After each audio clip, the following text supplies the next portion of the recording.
7:03.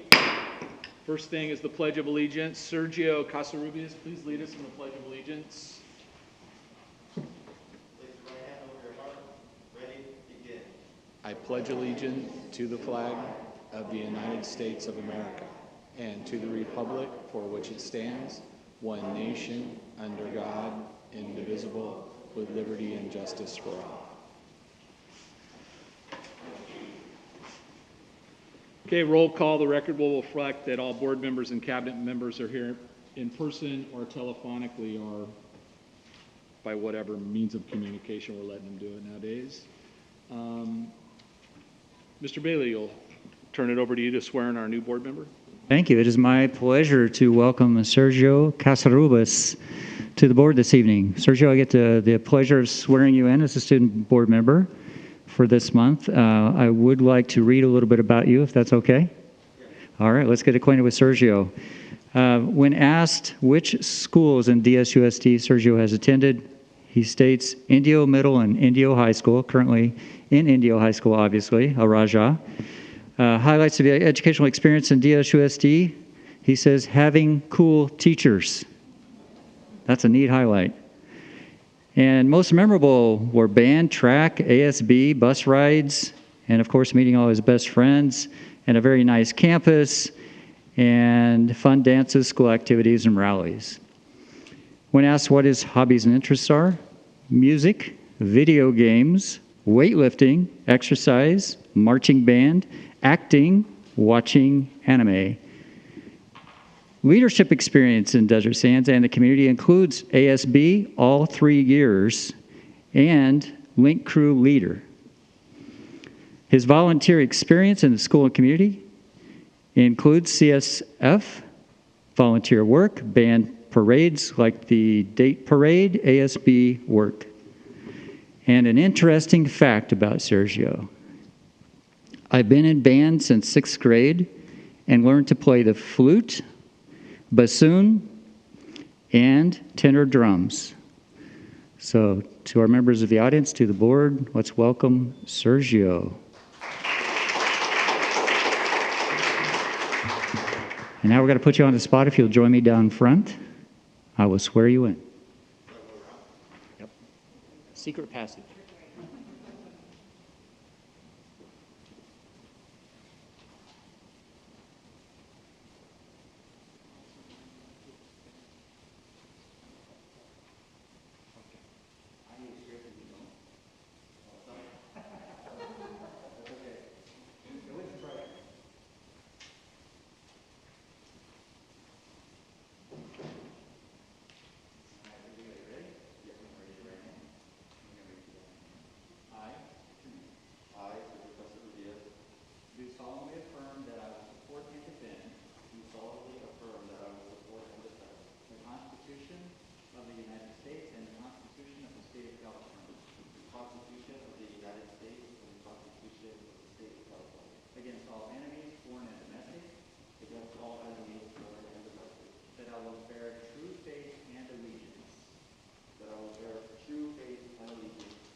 Okay, next item will be approval of the minutes. Is there a motion to approve the minutes of the regular meeting of September 15th, 2020? By Gary Tomac. Is there a second? Second. By Anna Conover. Any discussion? Okay, call for the question. All those in favor say aye. Aye. Aye. All those opposed? Okay, that carries 5-0. Is there a motion to approve the minutes of the special meeting of September 24th, 2020? So moved. By Anna Conover. Is there a second? Second, Wendy Jonathan.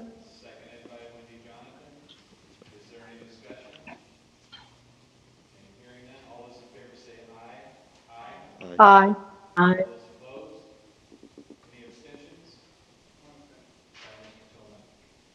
Okay, that carries 4-0 and 1. Board meeting addenda. Mr. Bailey, is there any changes to tonight's agenda? No changes. Okay. Seeing none, is there approval of the agenda for tonight's meeting? So moved. By Anna Conover. Is there a second? I second. Second, Linda Porras. Late. Oh, sorry. Seconded by Okay. Sergio Casarubias. Any discussion? Okay, preferential vote? Aye. All those in favor say aye. Aye. Aye. All those opposed? Okay, that carries 6-0. Community staff, student recognition. Mr. Bailey. I would like at this time to invite Miss Mary Perry up to recognize student, staff, and community. It's good to see you back at the microphone. It's good to be back. Hello, everyone. And I have 5 recognitions this evening. We're back. The kids are, working really hard, and they're getting recognized for a lot of things, as well as many of our staff members. And the one I'm going to tell you about first, I think is going to pull at everyone's heartstrings. So there's nothing more worthy than being recognized for saving a life. And it's with great pride that I ask Gerald Ford Elementary School Principal John Preston to join me up here. John recently saved the life of a neighbor. While in his car driving to his mother's house with his 3 young daughters in the vehicle, his older daughter, Molly, said, "Dad, there's a man laying in the middle of the street." John, being John, pulled over and stopped. There was another person nearby. John said, "Call 911." Using his Desert Sands training, John realized there was no pulse, no breathing, and he began compressions immediately. When 911 arrived, they took over, shocked the gentleman twice, I believe, John? Yeah, 2 or 3. Brought him back, and John has told me that the gentleman is actually doing well and knows clearly that John is now a member of his family, and John's 3 girls are already calling him Grandpa Jim. So, John, please.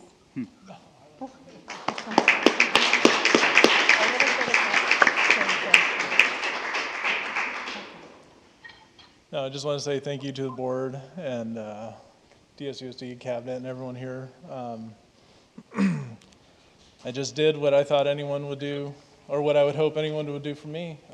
So when you go to those CPR trainings, pay attention, because you never know someone's dad or grandpa or wife or mom. So, yep.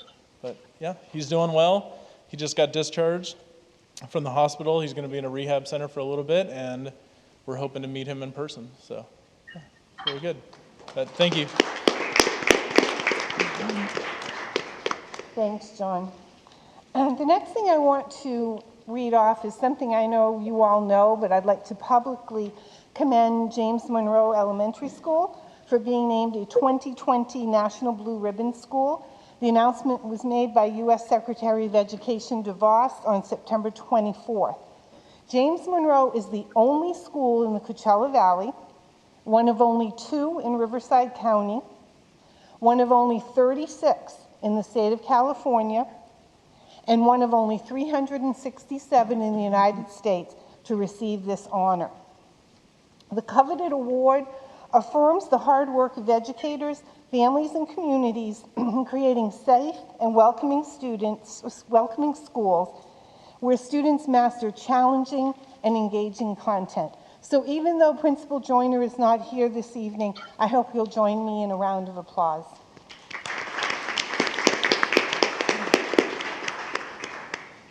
Next, I'm going to direct you to the screens, because this year celebrates the 35th year that the Carol Addis Drug Prevention Poster Contest has resulted in a calendar featuring the artwork of winning students.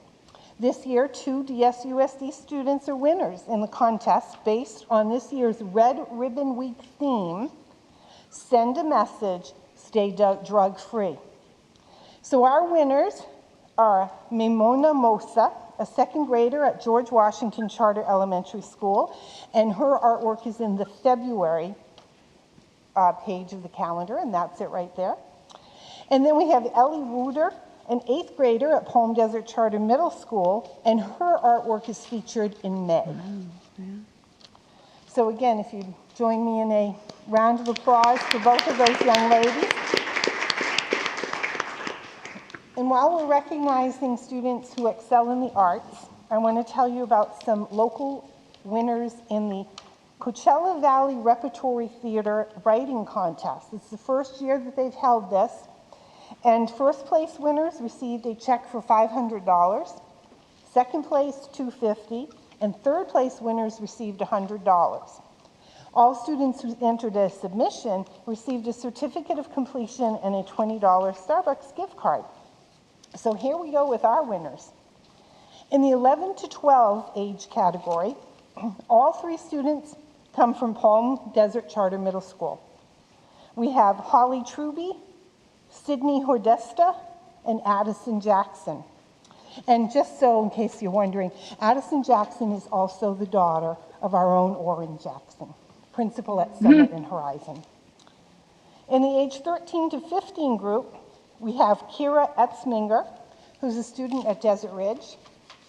We have Cynthia Ruiz of La Quinta High School. And we have Tilda Rector at Palm Desert Charter Middle School. And in the 16 to 18 category, the second place winner is Ivy Toe of Palm Desert High School and Lizbeth Luveno of La Quinta High School. And while I'm talking about La Quinta High School, you probably all know that Alyssa Torres held a supply drive for a very poor school in Mecca, and she raised over $6,000 in supplies for that school, and she's continuing to bring in additional supplies. So if you join me in a round of applause for all those students. Finally, every year, the California School Board Association gives out what's called the Golden Quill Award. It's to a reporter. It's for a local media partner for recognition in their work of positively reporting on the happenings of our schools. And this year, we nominated Eliana Lopez from Cuna Television. And she won. So we're particularly excited that Eliana has been recognized for her work in the Spanish language media market in support of our children. Anytime something happens at Desert Sands, I call Eliana and she's there with the film crew. Every time we need to share a message about nutrition services and grab-and-go meals, there's Eliana Lopez. So please join me in a round of applause for a woman who is in the media making sure that our families know and understand what's going on at Desert Sands. And as always, thank you so much for allowing me the opportunity to do this. Thank you to Mary Perry, our Public Information Officer. Okay, moving on, we'll go to introduction of new or recently promoted employees. I'll turn that back over to Mr. Bailey, who will turn it over to Dr. Salazar. Good evening, everyone. Can you hear me? Feels like I can't. It doesn't. Is that better? Oh, I can tell now. There we go. Okay. I am very happy tonight to be able to introduce to the board one of our new management team members, and that would be Mr. Jaime Baikas, the new supervisor of expanded learning programs. Jaime, would you like to come on up to the podium? And you get to stand there awkwardly while I tell everyone all about you. Mr. Baikas has a long history in Desert Sands. He was born in Canton, Ohio, and he's married, and he has 2 grown children who graduated from Desert Sands. Mr. Baikas moved to the desert in 1984 after completing his bachelor's degree in psychology at Ohio State University. Thereafter, he went to work at St. John's School for Boys in Whitewater, working with adjudicated youth, and during that time, completed his master's degree in counseling psychology with an emphasis in marriage and family therapy. In 1990, Mr. Bicus began working as a therapist with the Riverside County Department of Mental Health while also working with Desert Sands expelled students who were attending the local community school. And during this time, Mr. Bicus also coordinated services between the district and the Indio Police Department, providing juvenile intervention for first-time offenders. And in 1996, he officially began his career at Desert Sands, working in the Student Assistance Program. One student, one family at a time was the department's motto, and it has become his anthem of change ever since. In 2006, Mr. Bicus began his work developing the After School Safety and Education Program, also known as ACES. And over the past 14 years, these expanded learning programs have served an average of 1,400 students every day, providing academic and enrichment support aligned with the regular school day that increases their connectedness to their home school. Mr. Bicus shared that he is fortunate to be given this opportunity to continue growing the district's expanded learning programs. And I want to congratulate you, Mr. Bicus, on your new position. Thank you. Thank you. I am fortunate to be in the role that I'm in. I've always been uniquely positioned between different agencies to support students, and I'm very grateful and fortunate for that. And I just thank the board, Donna, Superintendent Bailey, and my supervisor, Mick Wilhite, and those also that kind of been here before me, Jan Ryan and Gil Marujo, who brought me in 2006. Okay.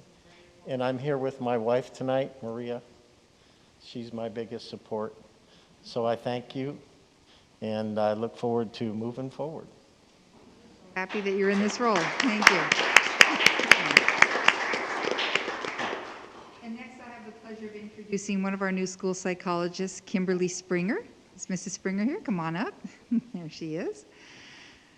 Now, the Springer family moved to La Quinta in August, having spent most of the past 20 years living in the Temecula Valley area raising 2 children. Mrs. Springer has worked in public education since 1999. She has experience as a special education teacher, a school administrator, and as a school psychologist.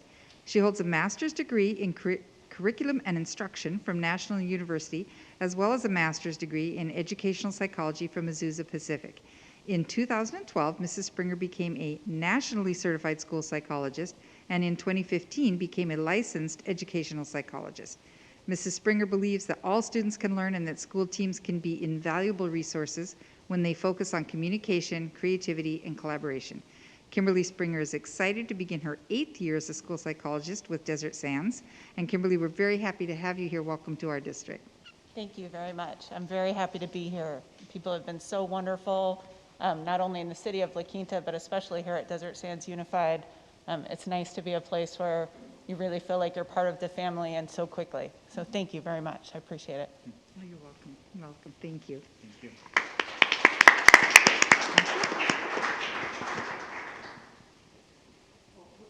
Mrs. Viveros was going to be introduced tonight. She had a previous commitment and couldn't get here, so I'll have her come to another meeting in the future.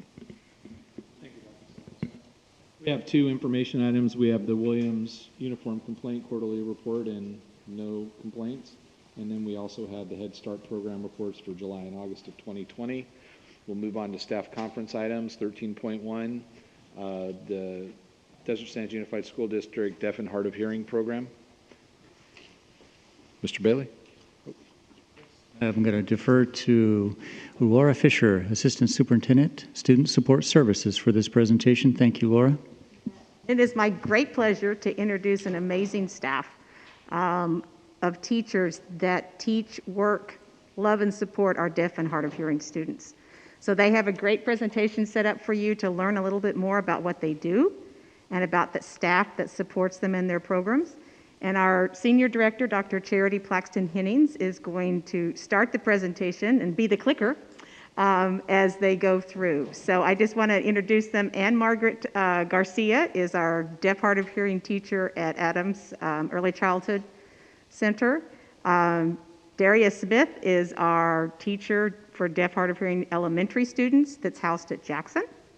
Kimberly Tingle is our teacher for our middle school students that's housed at Desert Ridge Academy. And our newest addition to our staff is Lisa Schmidt, and she is our new deaf hard of hearing teacher at Shadow Hills.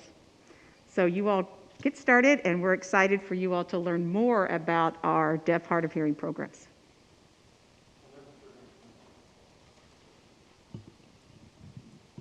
Good evening, Superintendent Bailey and members of the board. Thank you for giving our wonderful team this opportunity.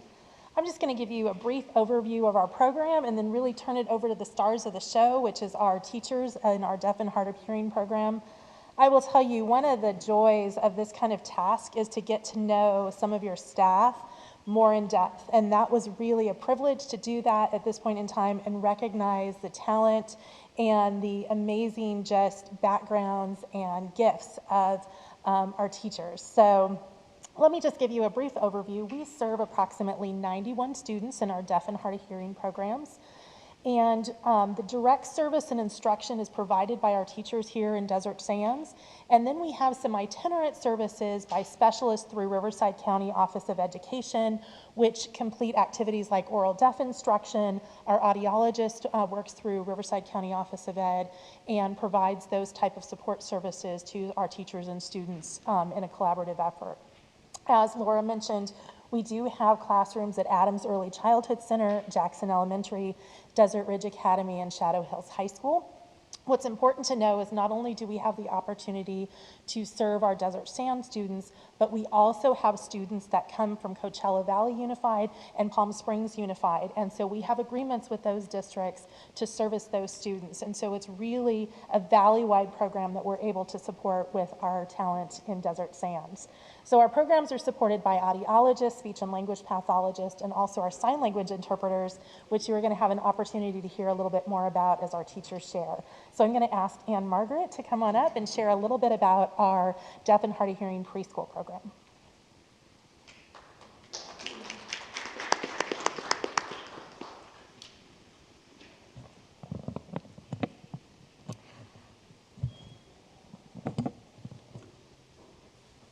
Hello, everyone. Thank you for having me here. The DHH Preschool classroom at Adams is considered to be a total communication classroom, which means that students have access to both visual and spoken languages. Students are entered to our program with different degrees and types of hearing loss that can range from a moderate, severe, to profound level. Many of our students wear listening equipment, so they come in with cochlear implants, hearing aids, a bone-anchored hearing aid, which we just have our little ones practice calling a Baha. And in our classroom, there are 4 staff members. I'm going into my 7th year of teaching, and I've only been teaching preschool since I started my career. I have a bachelor's degree in deaf studies, which I obtained from Cal State University north of Northridge, CISA, and I also got my teaching credential there to work with deaf and hard of hearing students. I have a master's in teaching. I've participated in providing parent training at our school, and trainings I've helped develop and give to parents include sorry, I'm a little nervous. Include kinder readiness skills, as well as functional communication for students. And I have 3 awesome staff who work with me. Becky, she has been working with deaf and hard of hearing students for 30 years. She's worked with students between the ages of 3 and 7.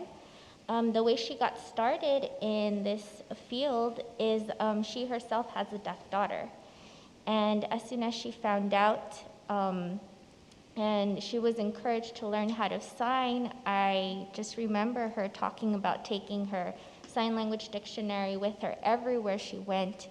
And anytime she saw something, she's like, look over there, there's a cow. She would take out her dictionary and just give as much vocabulary to her daughter as possible. And now she's an active member of the deaf community with 2 beautiful children. So, you know, for parents, either use your phones to get signs to label different items or carry a dictionary. My other signing paraeducator is Antoinette. She's been working for the district for 23 years.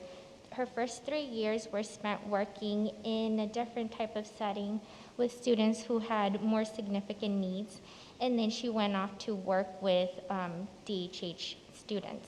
My interpreter, Rosie, she's our newest member in the classroom.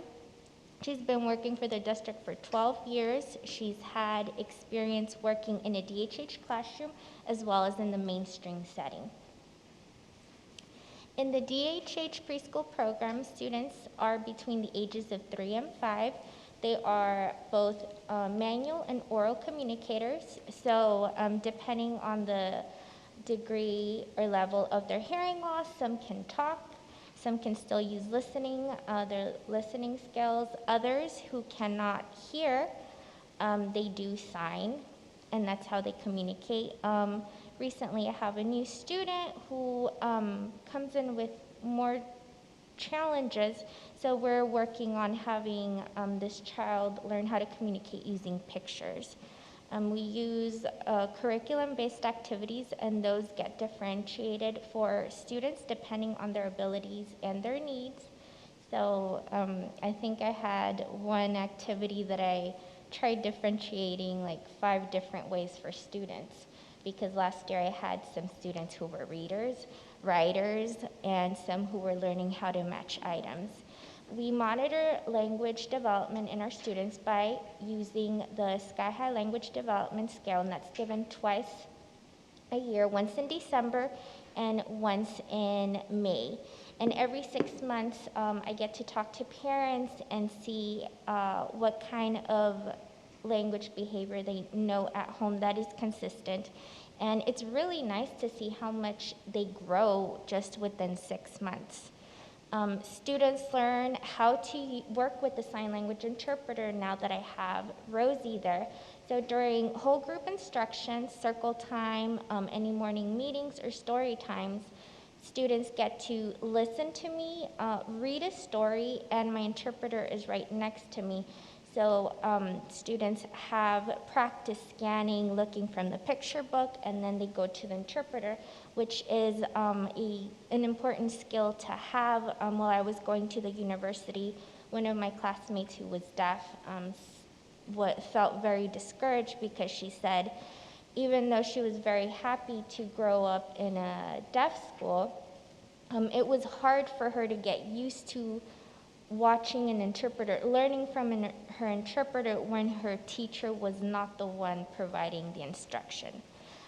We do work in small group as well, and we group students based on ability levels, linguistic needs. So sometimes we'll have a group of students where we don't need to talk and we're just focused on signing. Other times we have those students who rely more on their hearing, and we focus on developing more listening and spoken language. During small group instruction, students also have the opportunity to get one-on-one support, so that way I can really work on practicing their IEP goals. Teaching methods that we use ASL, we use pictures, communication boards to help students point. You will also, once you walk into the classroom, you'll be listening to me speak English and then in Spanish, and you'll see ASL as well. I have role models. 2 of my staff members are hard of hearing, so they have their hearing aids, and part of the routine that we have in the classroom is that we need to put on our listening devices. If you don't come with them on, you have to go to your backpack, open up those little boxes, great fine motor skill practice right there, and then we put it on, and I do have my staff show how to do that. We also do a lot of role play, so whenever we have either new vocabulary phrases or stories, we do provide examples of what we want as far as behavior goes, and then we also have non-examples. So sometimes show them what they're kind of doing wrong. Right now for preschool distance learning, the platforms we are using are Zoom, Google Classroom, and Boom Cards. So with Zoom, I meet my students for a whole group circle time twice, once in the morning and once before ending the class session. The first session can run anywhere between 20, 30, 45 minutes. It depends on the activity that I have sent and we're working on together. And then in between those sessions, I do provide one-on-one family support time. So for the students who are a little younger and it's more difficult to pay attention, I do work on developing different strategies for parents to use at home. Sometimes we can talk about either signs that they need to learn, sentences, or even any strategies used for behavior at home. And for my older students who are able to participate in one-on-one session with me, I do send specific activities that we can work on. And they've been doing very well. And sometimes I also work on IEP goals. And IEP goals, we work on using boom cards. Boom cards I use to create different activities and games that are tied into those IEP goals. And it takes data for me, so that's helpful. Vocabulary videos are recorded and uploaded for families. So, for example, we are on the letter D, and any word that starts with the letter D, we provide a picture and a video for parents to watch and practice at home. They also have stories that they can watch, and that my staff work in the classroom, my interpreter is interpreting, and one of my paraeducators is reading for students, and they have the opportunity to go back and watch those as many times as they need to. Hands-on materials are created and sent home to make Zoom sessions more interactive. So, for example, I have different faces, a happy, a mad face, a so-so face, and a sad face. So when it comes to a time when I ask my students, how are you feeling, they can show me what they're feeling at the moment. And some kids just love that angry face and they show the facial expression. So they are using that. We have choice boards, adaptive books, and they love just pulling off on the Velcro and just showing it to their friends on the camera. And next we have Daria, who teaches the elementary DHH students. Good evening, everyone. Thank you again for having us here tonight. It's a real pleasure to share our program with everyone. My name is Daria Smith, and I've been a teacher of the deaf for 26 years. I have a bachelor's degree in linguistics from USC, and I emphasized my studies in language acquisition for children. I have a master's from Cal State Northridge, also in deaf education, and that's where I received a general ed and a special ed credential for both of those. I taught ASL at College of the Desert. Ms. Conover was one of my ACE students. She can tell you how hard it is to learn ASL. I've been on the board of California Educators of the Deaf. I've done 2 terms there. I began teaching in Burbank with the Tripod Co-Enrollment Program, and it's a program that was established many years ago by Carl Kirshner.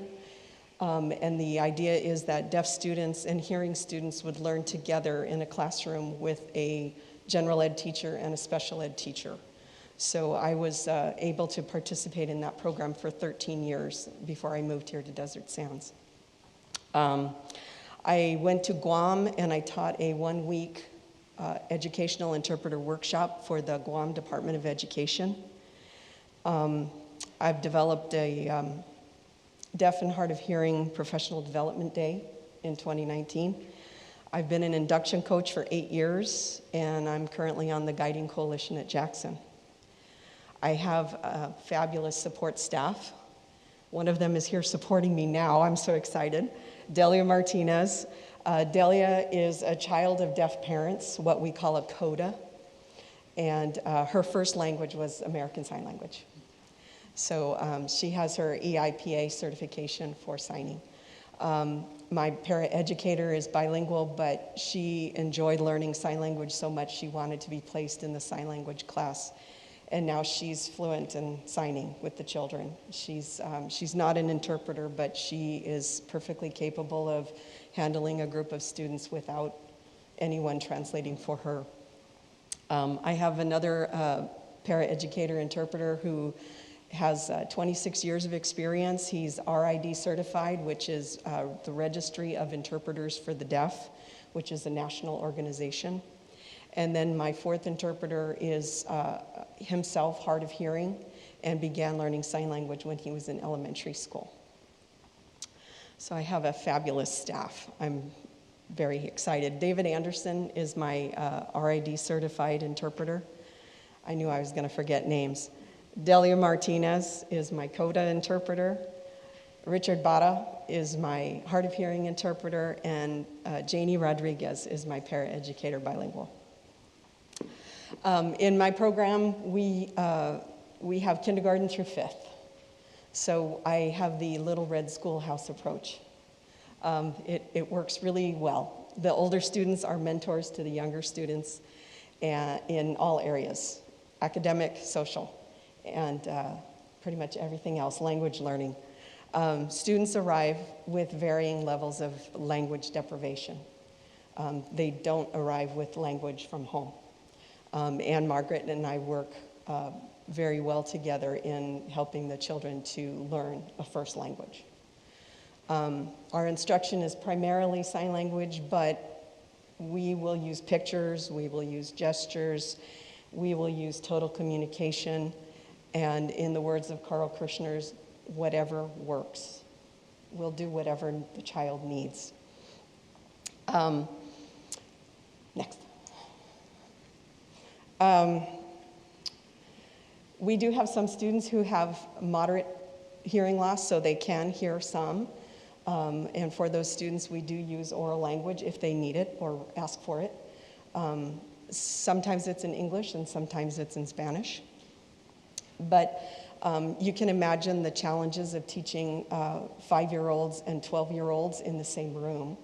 So I'm actually quite blessed with a support staff who is willing to take on the role of being teachers as well. So my support staff also teaches in addition to myself, because there's only one of me for all those grade levels, and it couldn't happen without them. They provide the language models and the language resources that our students need. If the students come from Anne Margaret with little language, what they come with mostly is pointing. There's lots of drama and tears because there's no language. You can imagine the terrible twos when a student is 6 and 7 and 8. The terrible twos never go away because they don't get any language. And that's what we do, is we give them their first language. The problem is we're also expected to give them their academics at the same time.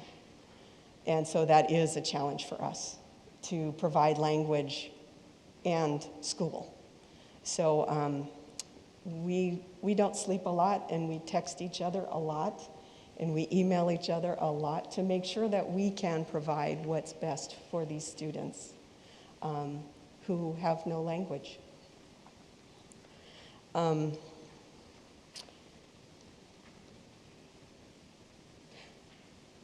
I did want to mention one thing. The iReady program is not appropriate for our students, especially at this young age.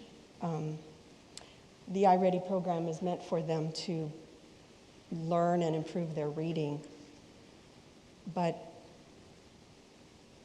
the only provision given to them is closed captions. So while hearing students are able to put on headphones and be able to hear to improve their reading so they can hear the phonics, our students are given closed captions. So in order to improve their reading, they have to read. So the iReady program is not appropriate for our children because they don't have the ability to read. And during our trainings, I asked specifically about having modifications for the deaf students and was told only captions are available for them. So that is one of the drawbacks of that program. The outreach that we have is our family signing class, and I was very happy to work with our previous director, Tara Alford, to make this happen. This was in the works for the last 8 years. We were able to provide instructions for families twice a month at no charge. The funding came from our LEA Medi-Cal Collaborative. And I would like to encourage more of our deaf and hard of hearing families to attend. We haven't figured out how we're going to do it online yet, but we're doing everything else online, so why not that? The DHH teachers, we all have a website, and that's the link, but we do have a website, and it's attached to the Jackson website on the menu, on the sidebar there. And each of us has our own page. And on my page, I have resources for parents, for language, for storytelling, for parent education, for ASL, for learning about the deaf community and the expectations of our students. The last thing on that slide was that in the past, for our Read Across America events, we have had some of our local deaf community members come and read to the students. And that's been a real bonus because they get to see an actual real live deaf adult. And so that's their role model, which is wonderful to have. Distance learning has been a challenge, but it's also provided us opportunities. And so I'm very excited about those. The biggest challenge, of course, is camera, eye strain, eye fatigue, because deaf children only get their information from their eyes. And if they're not watching, then they miss the information. So it's very important for them to stay focused on their monitor. And you and I have the opportunity to look around the room and listen and keep our head down or close our eyes and still have that opportunity to hear what's going on or see what's going on. But a deaf child has to watch. And if they're not watching, then they miss. So that is a challenge for our students. But Zoom is working incredibly well for us. We have been very successful. My attendance is spectacular, which I'm thrilled about. Our families get their children to school on time, and they participate for the full day. And so they're very involved, and I'm very excited about that. The bonus is that with the help of my paraeducators, there's 5 adults, and I have 11 students, so pretty much most of the time we're one-on-one or two-on-one. Every so often we have some small groups, but instruction is really quite personalized and effective in this way, so we're very excited about that. One of the challenges we have is the Chromebooks. The Chromebooks don't look the same as our computers do. So the children see what we see, but if we share a screen, then all the pictures go away. And if we're trying to see what's on their screen, then all the pictures go away for them, and then they can't see. And for a deaf child, that's like putting a blindfold on them. So it's been very difficult, and that was our request to Laura and Dr. Hennings, was to request a second device so that they would be able to have their work on one and be able to watch the teacher and the interpreter on the other one. The funniest moment came during that discussion when we realized our kinder and first grade students have tablets, and when I share a screen, my picture becomes about 1 inch by 2 inch. So they're not able to see my hands at all. On the positive side, families are involved. I've got families that are sitting next to their children and learning the alphabet with them and learning the signs with them in the kindergarten group. It's exciting because that hasn't happened before. Children usually arrive on the bus and the parents are disconnected, and in this way, the parents are not disconnected, they're right there. So it's exciting for us to finally have an opportunity to work with the parents to start developing that language. We're using our school curriculums as best we can. Go Math is good for our students because it's very visual. But as I said, they don't come with language. They're not built in with language. So it's difficult for us to use the district curriculum for reading for a student that has no language. The idea that deaf children lip read is fallacious. Our students don't lip read because they don't have language. Not at this age. In elementary and preschool, they don't have language, so they don't lip read. So there's no need for them to worry about a mask. I know that was one of the concerns that we saw in the opening plan, was that deaf students didn't need to wear a mask, but they do. They breathe in and out just like everyone else. Our interpreters here are wearing their masks, except for one.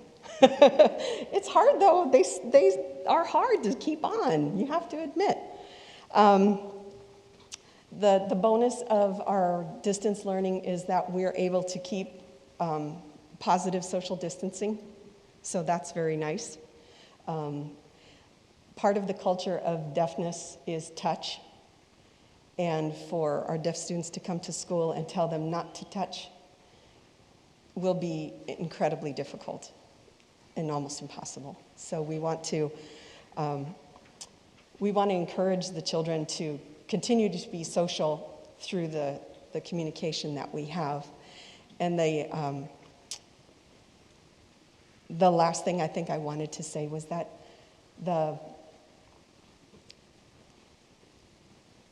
I just lost it. I got distracted, sorry, because I know I'm going on and on.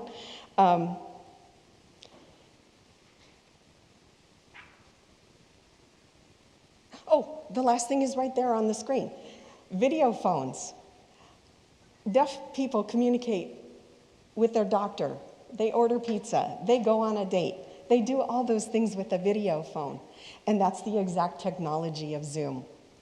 And so our students who are 5 and 6 years old finally have a leg up on that technology because they're able to start using it right now. We don't have to wait until they're in middle school and high school to begin using it. So it's actually quite exciting that at their tender age, they're learning, if I wave at the camera, someone calls my name, and then I can talk to them, and I can have a conversation back and forth. So with that, I will turn it over to Kim Tingle, our middle school teacher at DRA. Thank you.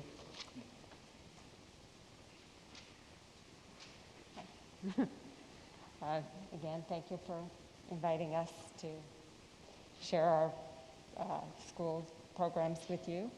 I'm the middle school teacher, and I have a BA in Liberal Studies from Cal State San Bernardino, and my deaf and hard of hearing credential is from National University. When I went to National University, I was required to pass some ASL classes, but also I had to pass an interview with a deaf staff member in order to become credentialed. My master teacher was Carl Kirshner, who Gary already spoke about, and I have been teaching 8 years now.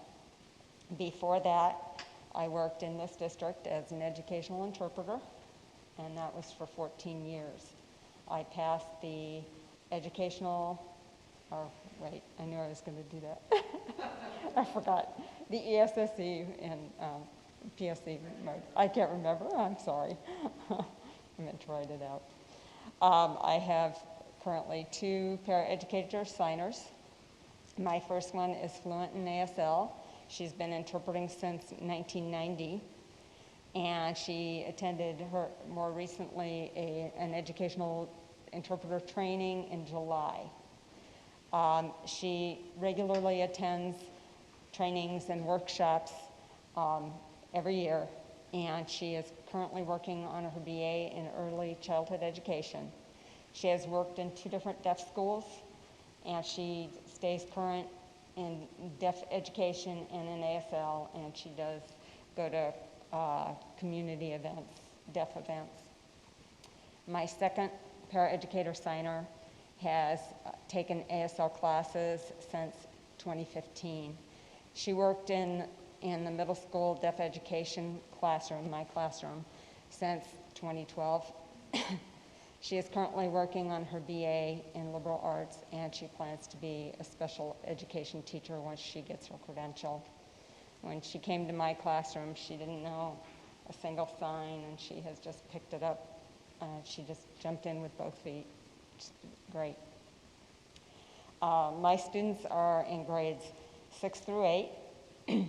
This year I have 7 students in the middle school program, and I have students that are mainstreamed into general education classes. They go with one of the ASL interpreters. And we do that in the least restrictive environment possible. So we try to get them out for as many classes as we feel they can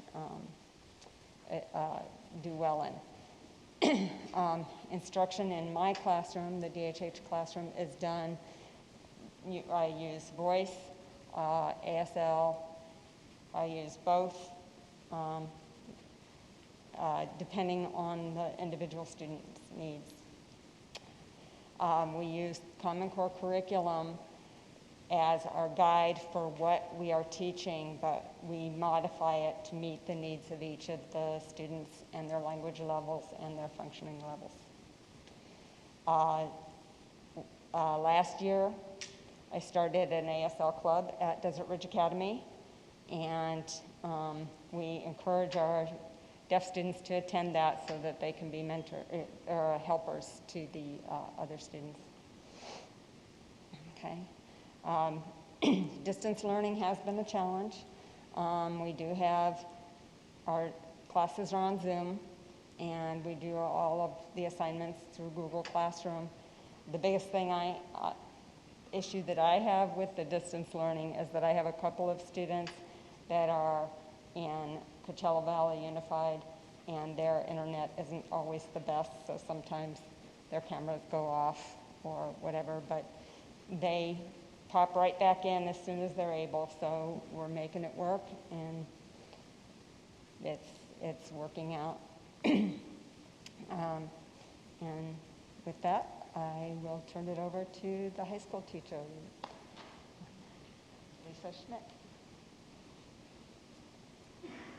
Hi, thank you for having me. My name is Lisa Schmidt, and I'm the new deaf and hard of hearing teacher at Shadow Hills High School. I'm happy to be here. I have a bachelor's degree in psychology from Cal State University of San Bernardino, and I'm currently going to Cal State University in Northridge for my credential and for my master's degree. Originally, I was going to be a school psychologist, but they asked me if I would substitute. And my daughter was going to the school at the time. And so I said, sure, why not? And then I fell in love with it, and here we are. I have a fantastic staff. I couldn't do anything without them. Sometimes they do more than I do. Brittany is here. Brittany is here to support us. She's got a bachelor's degree from CSUN, and she passed the AIPA. She has 5 years of experience. Then I have 3 other paraeducator signers, all with more than 25 years of experience, so that's invaluable. I also just got a new paraeducator, and she can't sign, but we're hoping she falls in love with the kids and learns how. But she knows how to speak Spanish, and she helps with the other classroom needs.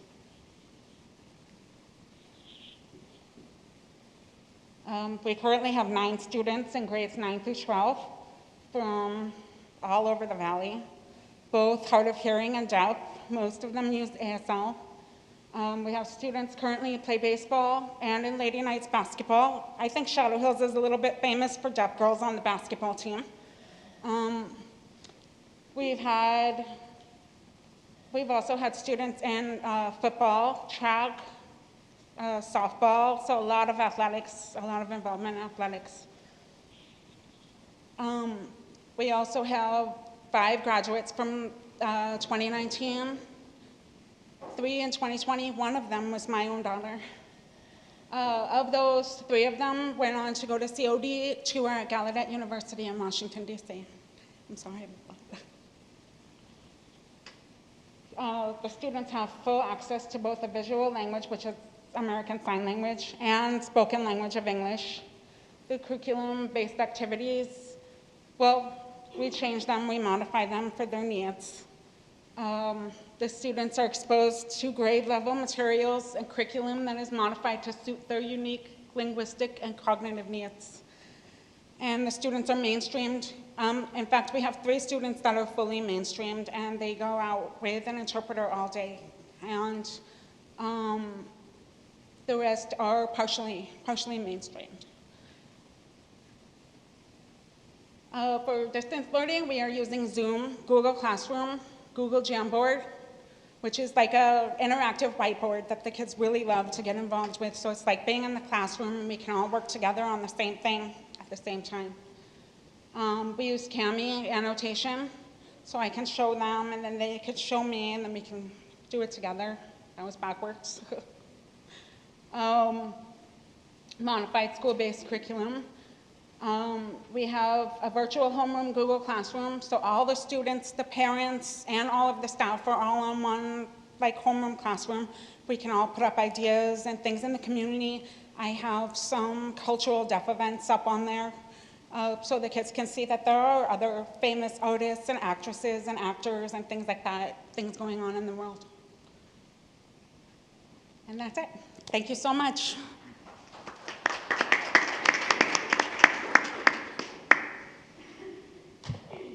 So I really appreciate our teachers taking the time to put together and show you their experiences and the experiences of our students in their program. And I know that in our enthusiasm, we ran a little bit over time, but if the board members have any questions, I'm sure that we could field a couple, maybe. Sergio, do you have any questions?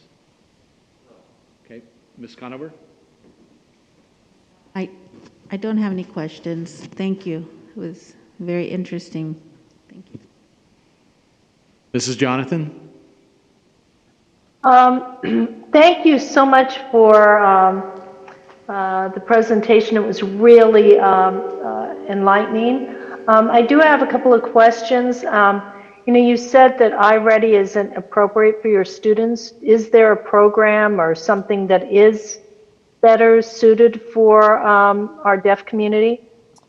So actually, one of the points on the slide that you may have seen is our Milestones curriculum. And our Milestones curriculum is something that our teachers began looking at. And we actually, in response to seeing how students responded to that and the evidence behind it, actually just purchased additional curriculum in that Milestones area, which is really targeted at reading and language development in all of our deaf and hard of hearing students. And it's leveled to begin early on at preschool and take the students all the way to high school. Perfect. And also you were mentioning about devices. You mentioned that you have challenges with the different, so my understanding it would be, you would be better off if the students had a secondary device that would have both a Chromebook and a tablet, or is there? So we have recognized that very quickly as we acclimated to this new technology, and we actually have on order second devices for all of our students. So some of them have received them at the preschool level, and we have those on order for all of our students to have that second device. Excellent. And I thank you so much for all that you're doing. And Lisa Schmidt, you didn't tell us that apparently you are deaf and you come from a deaf family and you're part of the deaf community.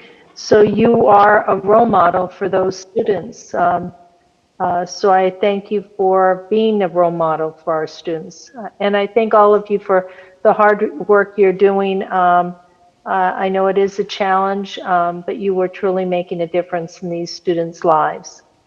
Thank you.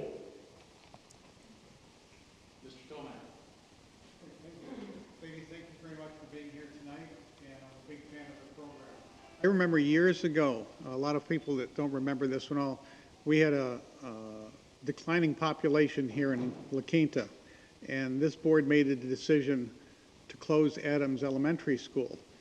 And luckily, because of the folks here in this district, came up with an idea to repurpose that school for Adams for the early childhood learning programs and for the deaf and hard of hearing and special needs students. And the visit there has been just tremendous over the years for me, walking into the classroom to see the miracles that you folks do with these young children. And to see the program expanded now, not just through there, but continuing to learn all the way through high school, I think is just a tremendous asset for the students in our district. So I really want to thank you so very much. It's been a real treat and a real blessing to many students. Thank you kindly. I'll just say thank you very much for the presentation. It was very enlightening to see what everybody goes through and the difficulties you had. I'm glad you mentioned the problems you're having with the programs, and we'll try to do whatever we can to make it better for you. President Porras, do you have any questions or comments? Yes, I would just want to thank you so much, and thank you, Wendy, for bringing this to the board, because this was a wonderful presentation and very enlightening and so much great information, and I just appreciate all that you do. And I have a friend that has a deaf son, and his wife is deaf, and they had a son who was hearing. So I didn't realize there was a name for that child, but anyway, I just appreciate everything. And my question to you is, so a lot of these children come to school and they don't have language until they come to school, like in preschool? That's correct, because many of our parents are hearing parents, and so when their child is born deaf, they don't always have the skills to speak to their child. And so that's really one of the blessings, actually, unexpected blessings of our parents joining in some of our preschool programs online, is they're able to learn along with their children as their children are learning language. So it is an unexpected benefit, if you would, of Zoom classrooms. Yeah. Yeah, that's great. That's wonderful. To the team. Thank you so much. I just want to say thank you. You were given a great opportunity, thanks to the board request, to come and highlight your program. You've done just that. And you've highlighted the extra work and the quality work you're doing with the deaf and hard of hearing student population, and in the community for that matter. So thank you very much. Okay, now we will move on to number 14, public hearing. I will open the, let's see what time it is. I'll open the public hearing on the pupil textbook and instructional materials compliance for fiscal year 2021 at 8:06. Anybody wishing to be heard on that topic can approach the microphone and make a comment on that topic.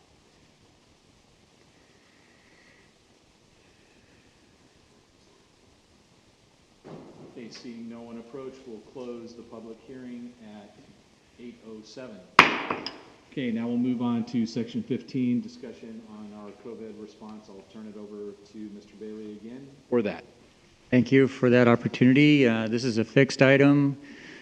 I believe we added it shortly after the March shutdown last school year. So it's an opportunity for us to keep the board and the community apprised of latest developments. I'll just cut to the chase this evening with respect to time. We certainly have asked the community for input regarding an action item that's on the agenda, 22.1 this evening, and the community has responded. We're very, very happy about that. As far as the feedback, specifically we received over 400 comments, written form, submitted online, related to that agenda item 22.1, which reads proposed timeline for return to in-person student learning opportunities. We took the liberty of analyzing and summarizing the written comments for the benefit of the community and also the board. The respondents representing 26% of respondents generally support the proposed timeline and model that was put before them at the recommendation of the board, and 74% of the respondents generally do not support the proposed timeline and model. And if you look through the comments, you can actually see that there are frequent comments around concerns for the timeline and also concerns for the model as to why there's less support. So with that, I wanted Cabinet to give an update regarding their respective areas of responsibility, as we typically do. And in the process, they're actually going to try and clarify some of the concerns or misrepresentations that we were finding through these comments. So it's our opportunity to try and speak to community concern as well. I will start with Mrs. Laura Fisher, Student Support Services. All right, thank you, Mr. Bailey. Just to update, and I'm sure if you've seen the news today, the update on our Blueprint for a Safer Economy system. And as you probably heard, the numbers aren't trending the way that we wanted. At this point, we're still in the red, but when they look at what determines the color, as you know, it is the positivity rate and also the case rate. And at this point, to move us into red, we at that point had to be below 7, and we were at 6.7. And now we've moved up to 7.6, so that's more in the purple range. For positivity rate to move into red, you had to be between 5 and 8%. We were a little below that, and now we've moved up to 5, which is still very solid in the red state.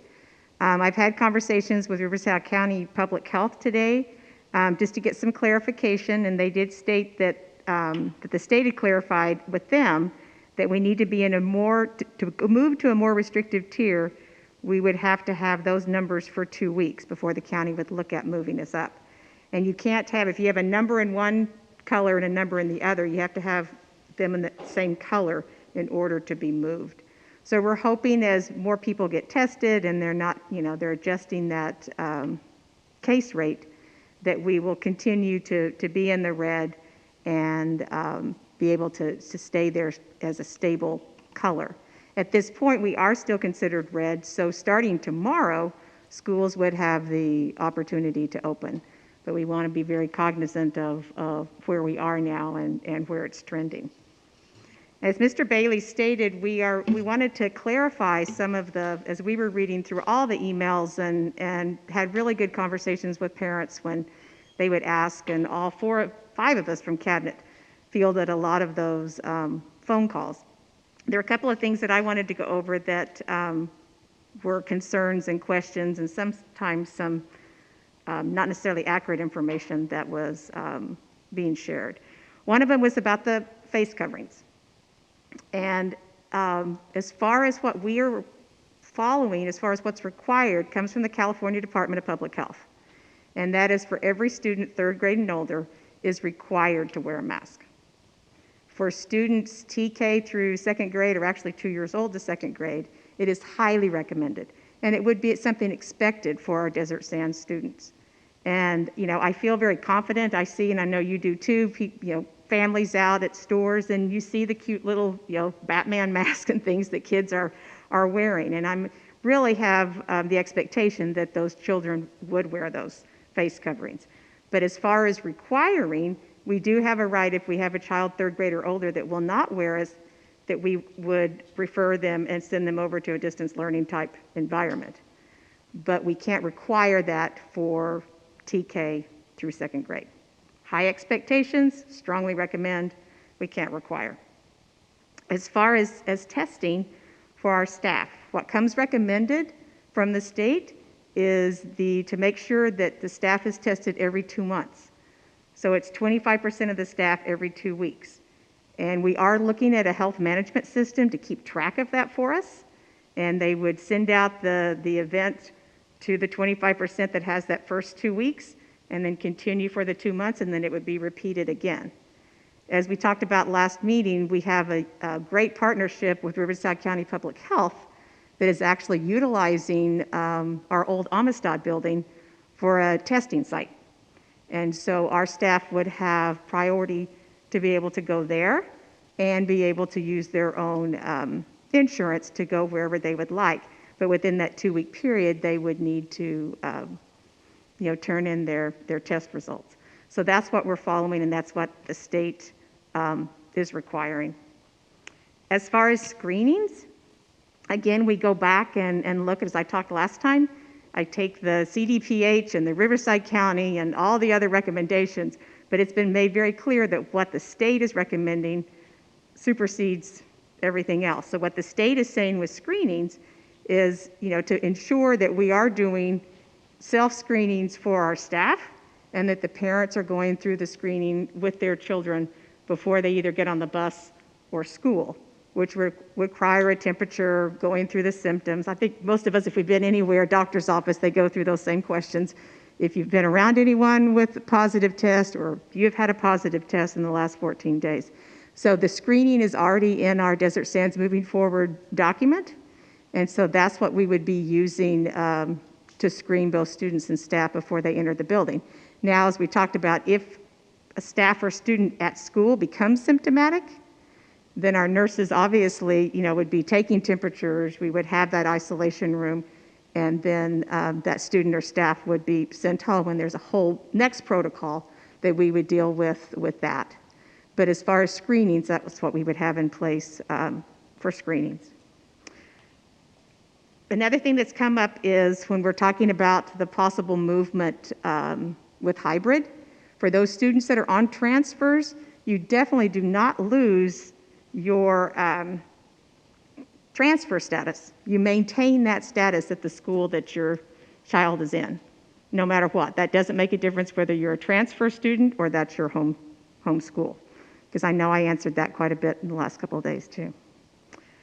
We do have plans in progress for our small cohort of in-person instruction that we're looking at for our students with moderate to severe disabilities.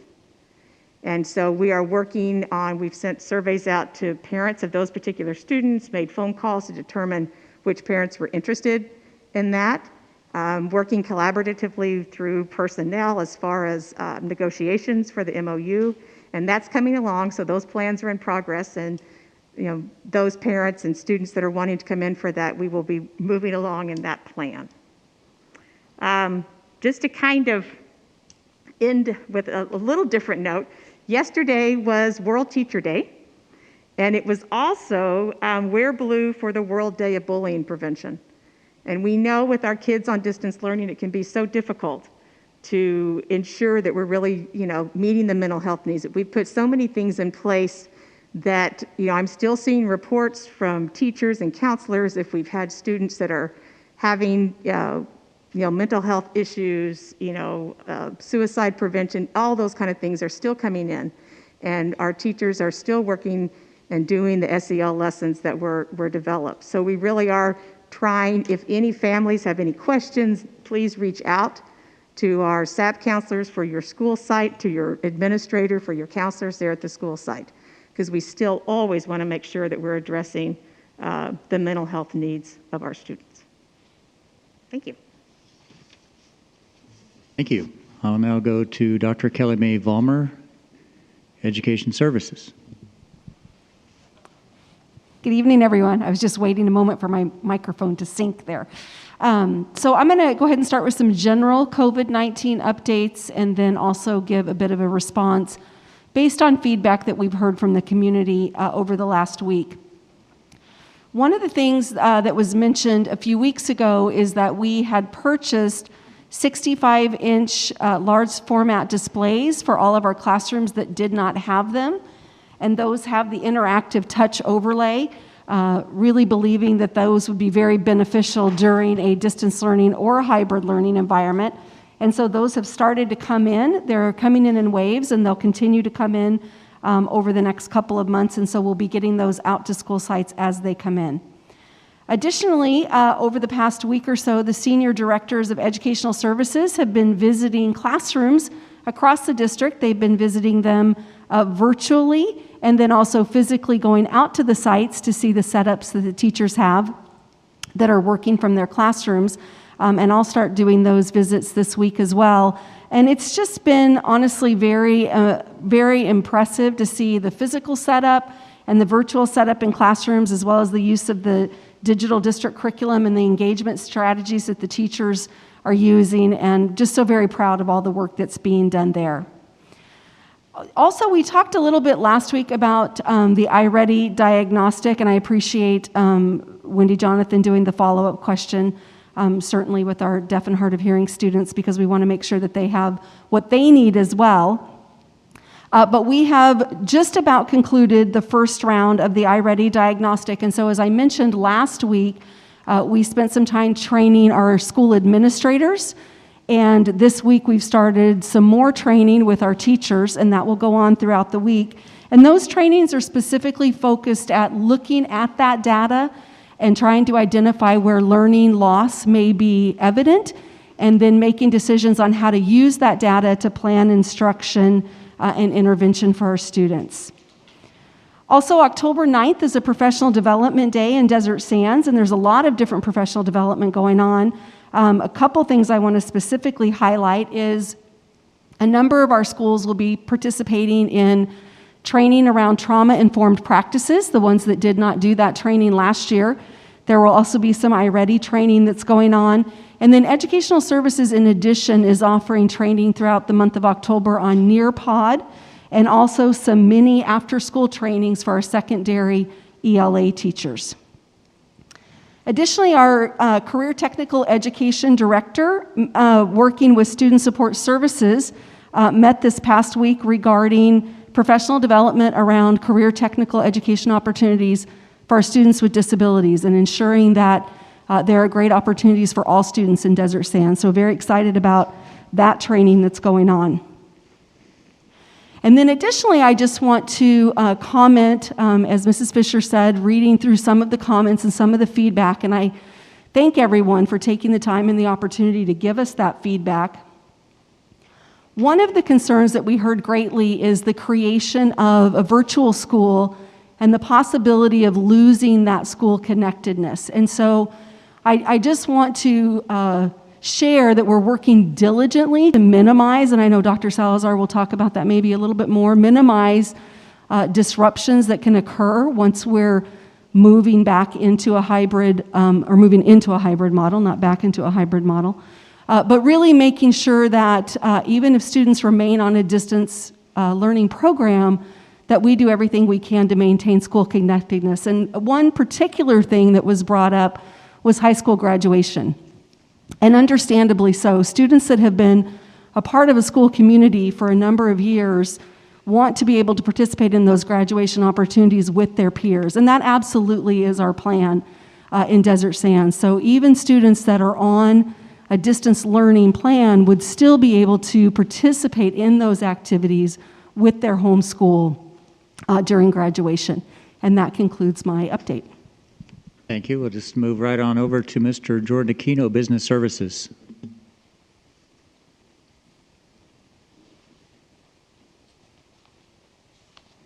Good evening, Board, Superintendent Bailey. Just to add to the last week's comments, to assist with social distancing efforts for our elementary kids, we are going to be supplying our elementary grades pre-K all the way to grade 5 with safety screens at student desks. That's in addition to outfitting our entire district with MERV 13 air filters. Again, that MERV is a minimum efficiency reporting value, and basically what that does is it's a rating that says how many air particles can pass through the filter. Now, MERV 13 is the recommendation by ASHRAE, which is the American Society of HVAC Engineers, to help mitigate the spread of COVID. We received those yesterday. We started already outfitting the schools with them. We finished Amistad, and thanks to our maintenance operations department under Gabe Delao's leadership, they have already completed one school and just receiving them yesterday. Now, there is a large supply and demand concern. Fortunately, we were able to receive them, and I want to thank Nancy Leversky and the purchasing team for being able to get those. Now, as a contingency, fortunately, we did receive them, but we also placed an order for MERV 11 filters, but we were in a good position that we received the MERV 13. In addition to improve air quality in the classrooms, again, we have already purchased air purification systems. Again, those are medical grade HEPA filters that are standalone units that will be placed in the classroom. We have acquired 36 of those in anticipation if we have our small group sessions or classrooms return. So we have those, and we will be receiving the rest of our shipment we anticipated by the end of October. That's in addition to the hand sanitization stations. So for classrooms that didn't have a sink, we received our hand sanitizing dispensers, and that is currently being installed at the schools right now. We anticipate all of the elementary schools will be completed by this Friday. And just to add, we have a contract with Bertec for portable hand washing stations for outside. That is another recommendation that we have implemented. So outside of that, that's pretty much my update. Thank you. Thank you, Mr. Aquino. And wrapping things up, Dr. Salazar, Personnel Services. As Dr. Vollmer had mentioned and touched on briefly, we have been hearing from parents and staff that have been sharing their questions regarding the proposed virtual school that would house our distance students and teachers throughout the district who choose to remain in distance when we transition to the hybrid. And we clearly understand there are concerns about this model, and we're listening and we're working diligently on identifying some strategies and ways we could perhaps work on reducing the amount of disruptions. And then, as is usual in the world of personnel, the district continues to negotiate with DSTA on a hybrid effects MOU, and the parties met again this morning to address the few remaining concerns. And we're scheduled to meet again next Thursday, and I remain optimistic that we will be able to reach an agreement soon. That's my report. Thank you, Dr. Salazar. And just once again, I appreciate the community's input and feedback, the over 400 respondents to our call for comment. It is very essential in the decision-making process. And certainly the community and staff have outlined some opportunities for improvement, as well as what they view as strengths within the current proposal. So with that, I will conclude. I'll turn it over to Mr. Tomac for the public comment on open session items. Communications from the floor. In accordance with bylaws of the board, time is reserved for oral communication by members of the Board of Education or by citizens present. Citizens wishing to be heard on agenda items shall have a 3-minute limit and should indicate their intention at this time. Board policy limits topics to 20 minutes or time to 20 minutes on any one topic. In accordance with the law, decision by the board cannot be made on any matter not previously published before the board meeting as indicated by the bylaws of the board 9323.2. I'll begin with Ms. Trina Gonzalez-Alisi, who is also adding some time from Ms. Patricia Pierce, who's donating time from her.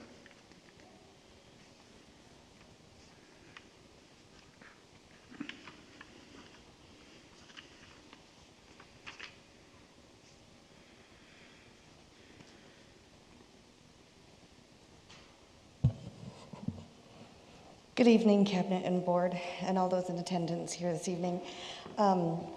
There's not a lot that I can say that I haven't already said from this podium in the last several meetings that I've attended, but I wanted to comment on the fact that there were over 400 public comments that were submitted. That means that our parents and staff and students are highly engaged and involved in this decision that needs to be made. Some of the things that I would like to point out, the amazing presentation from the deaf and hard of hearing teachers this evening. They pointed out some challenges and some positives that are happening in their classrooms that are shared really all across the district. The students are learning, they are engaged. However, this is not normal school. It's going to have its challenges. But their positives and successes that they shared are also being shared by our teachers in classrooms all across the district, as well as the struggles. I think that the main, as Mr. Bailey reported, with over 400 written comments, about 26% support the timeline that was proposed at the special meeting last week, and 74% do not support it. That's a pretty big showing. DSTA put out a survey last night around 7 o'clock, and as of 5 o'clock this afternoon, less than 24 hours later, we had 573 responses to that survey from our members, which is a huge showing. That's 42% of our total certificated staff.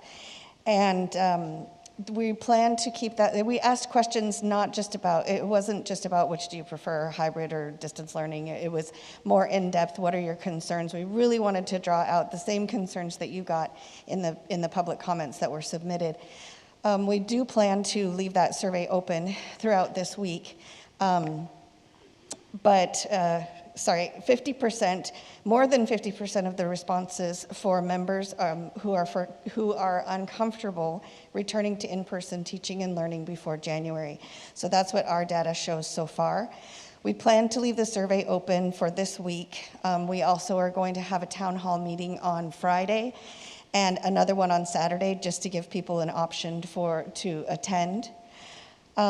We would really like to take a step back and not rush into something that that doesn't need to be rushed into. I do have to say that on behalf of DSTA, we would not be able to agree to any plan that includes 2 different start dates for all members of the same union. So that would be we wouldn't be able to do that because it would be inequitable, and all of the members in our union are equal. The last thing that I would just like to add is that the U in DSUSD stands for unified, and that's what DSTA is. We are unified, and we will all support each other. Thank you. Thank you. Ms. Inamar Vargas.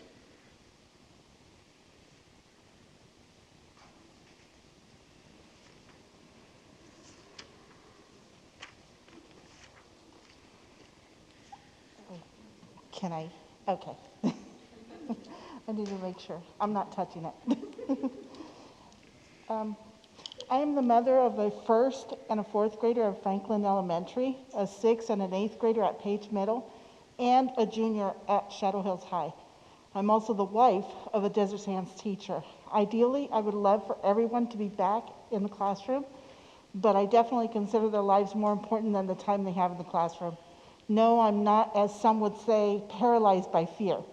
I'm someone who listens to all that's out there, watches what is happening as well as what has happened, and logically make my choice based on science. If others feel safe sending their kids back into the classroom with the measures the schools have taken, it's their choice to do so, but I'd also like a choice. I do not think students should be penalized for choosing to continue distance learning by being told that they will no longer be part of their home schools, but will now be part of a virtual school that is housed at Horizon. Horizon cannot afford my kids the same education their current schools and teachers are giving them. I don't live in this district, but have chosen Desert Stand for years because of the education my kids get, even if that meant added driving time for me. Teachers can still teach both by doing live feeds, whether from home or in the classroom, so hybrid and distance students can get the same lesson.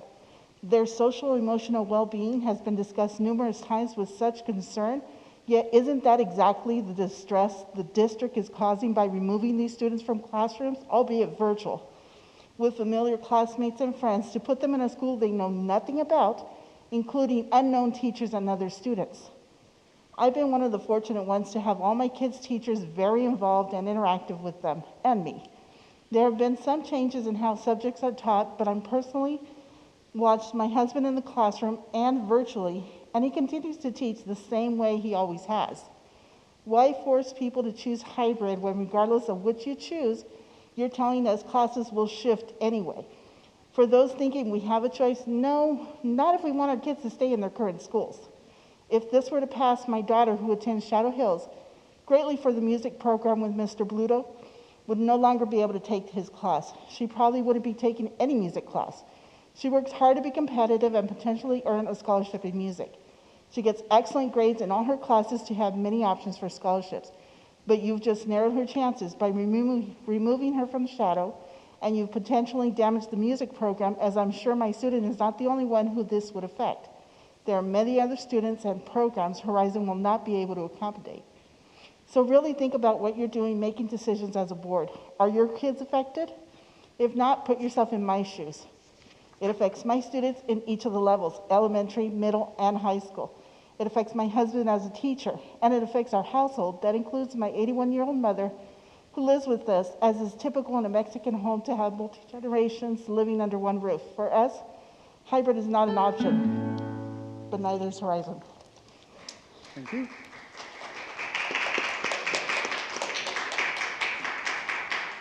Mr. Mayor Olson?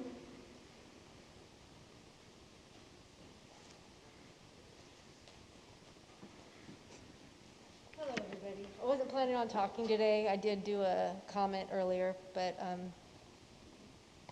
my story is actually very similar to hers, so I appreciate her coming up here.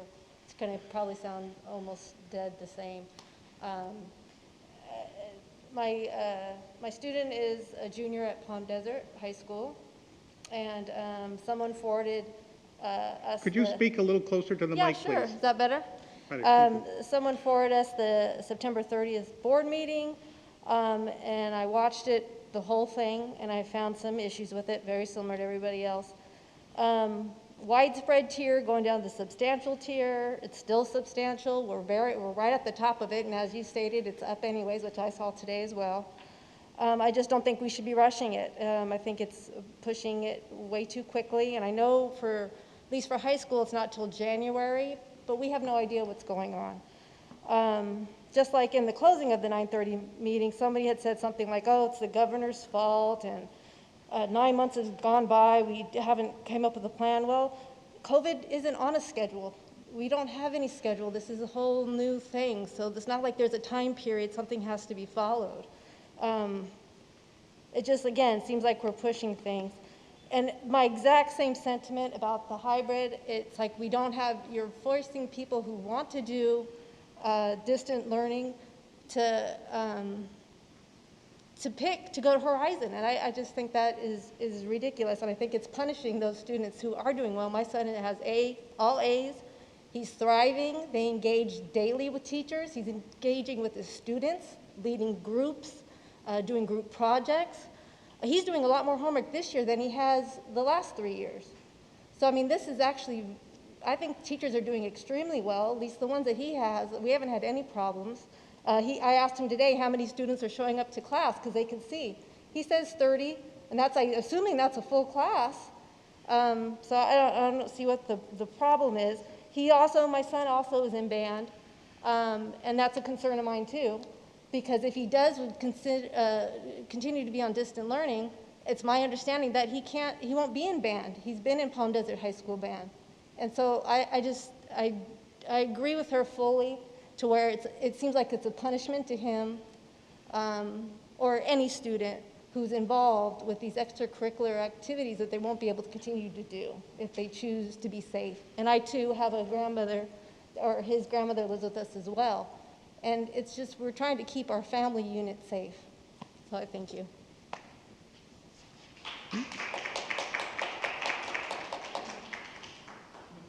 Patricia Ryan.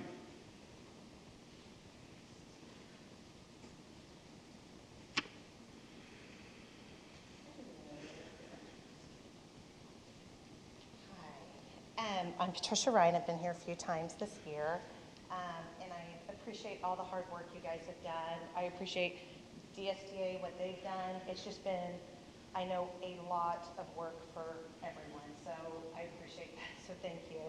I do want to say, as a 30-year teacher here, families deserve a choice that's best for their child. Children learn different. No one should be judging each other. We should all be supporting each other. Could you speak a little closer to the mic, too? Sorry. Oh, thank you. Thank you.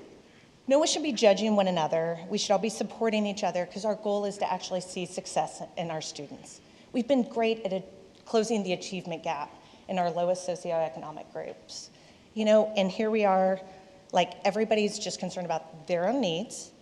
As a teacher, I see classrooms of needs, and I want to address them all. But I do also want to say that on behalf of many, many teachers, we do feel our voices are not fully being represented by DSTA. You guys have put some safety measures in place.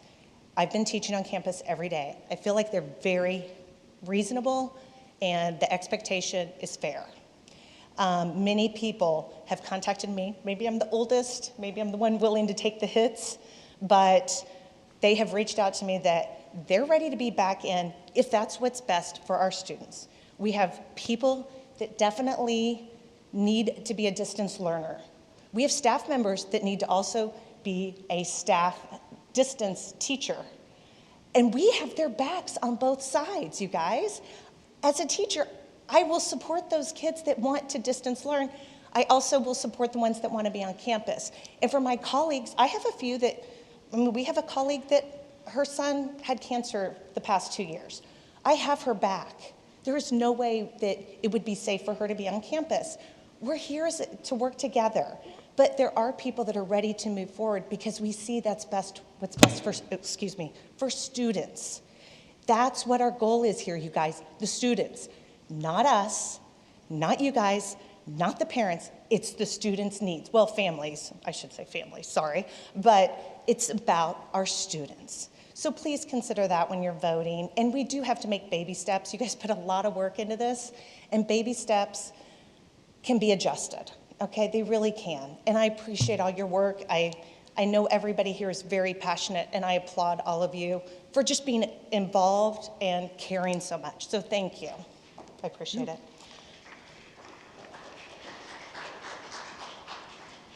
Ms. Athena Martinez.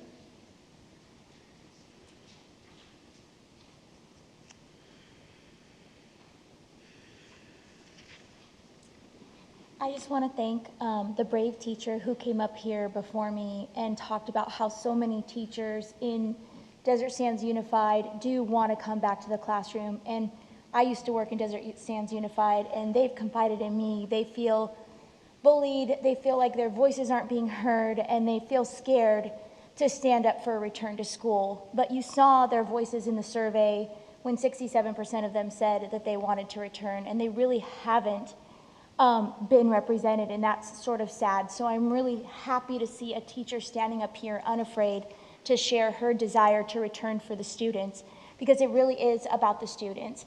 My sons attend Washington Charter School, and with a little bit of forethought, before school started, they threw away the schedules they had, they pulled their teachers, and they paired the Safer at Home teachers with the Safer at Home students. So right now, my kid is with a teacher who wants to go back to hybrid. And all the kids that want to go back to hybrid are already paired with their teachers.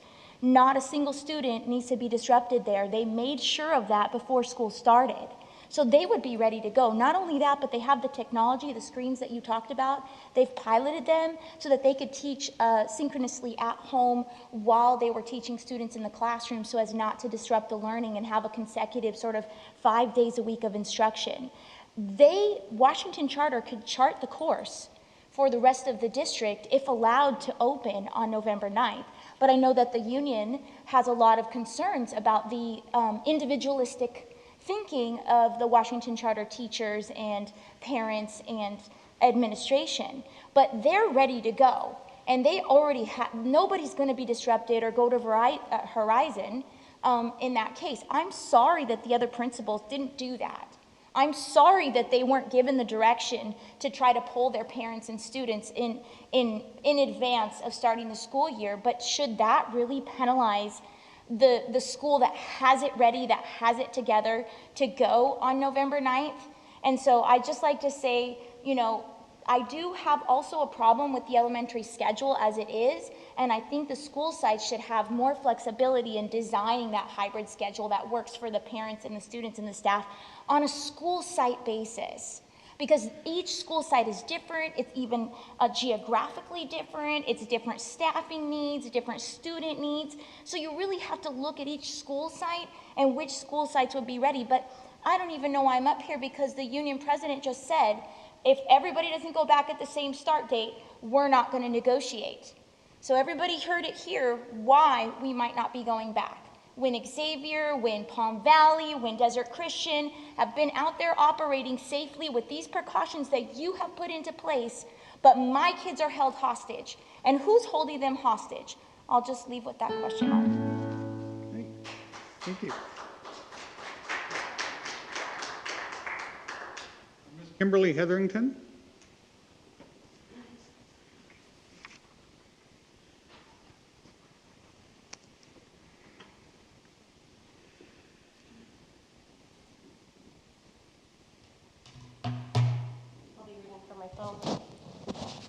Cordial salute to all in attendance tonight. I've heard from multiple teachers within the district as well, and they are afraid to stand up and speak up.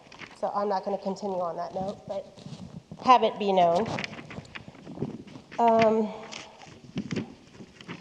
It's been stated from the beginning how hard these negotiations have been with the SDA. In the meantime, I continue to pay for a program that will actually accept my autistic child without a one-on-one. That is very hard, so that you know that. That is very hard.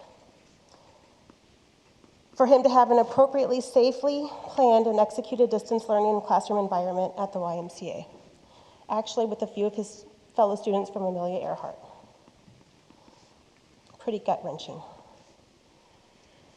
I find it downright insulting to hear the president of DSTA speak and express that our children would be returning to a prison-like environment. So that I'm clear, my son does not attend his special education classroom for hugs or high fives. He is supposed to be there for an in-person education because that is his right. His teachers, therapists, paraeducators, school principal, and this very board should be insisting for this to be done promptly with some excitement already. School does not have to be the way this president wants to foreshadow it. It is up to you to make it right. Education should be a priority. Going back to bars, restaurants, and shopping, or even to the movie theater, all great, because we all miss pre-COVID times. We miss our pre-COVID times. But not all of us in this community value the aforementioned equally.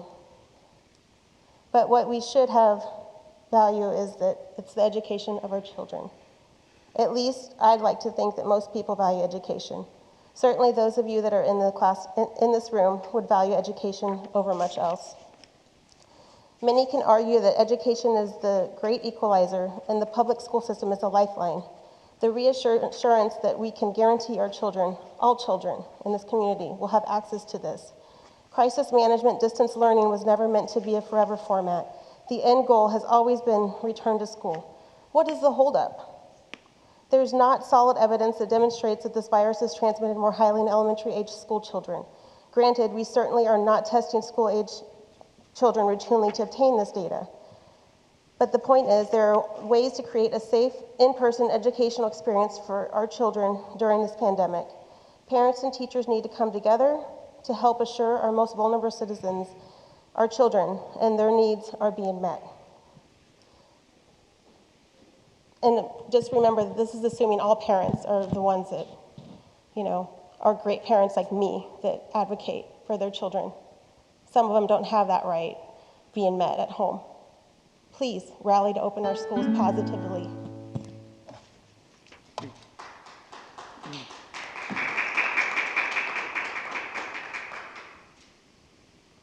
Catherine Silvera.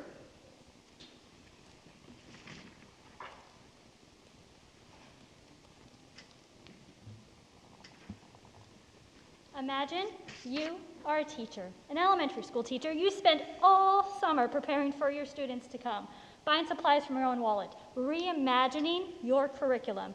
You see your kids' excited faces on material pickup day.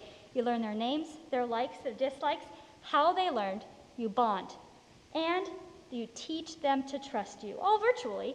And then after a short 3 months, your hard work taken away from you. These students removed, new ones brought in, and you are removed from your fellow students, the teachers who you collaborate with, your own support system. Now, imagine you are a student, nervous on how the new year is going to go. You get a teacher, you sit on the playground, you're excited, you pick up your supplies, you see your teacher's face, more excitement. School starts, you start developing that bond. You learn you can trust that grown-up on the other side of the screen. They know your school song. They know your teachers from last year. And then it's taken away after 3 months. You are removed from your teacher, your school, thrown in with a stranger you've never seen. New rules, new formats. That trust you had with that teacher on that grown-up on the other side, broken. Now, there are 2 reasons to open up schools. 1, is the socio-emotional well-being of our kids, and 2, to support our local community economy. This plan addresses neither and actually makes both situations worse. Now, high-risk kids, they need to trust the grown-ups in their lives. But you are taking the grown-ups out and you're changing them. You are diminishing their trust that they had formed these last few months virtually. For some high-risk kids, the school has been their only refuge, their positive refuge, and you are removing them, dismantling their school with this plan.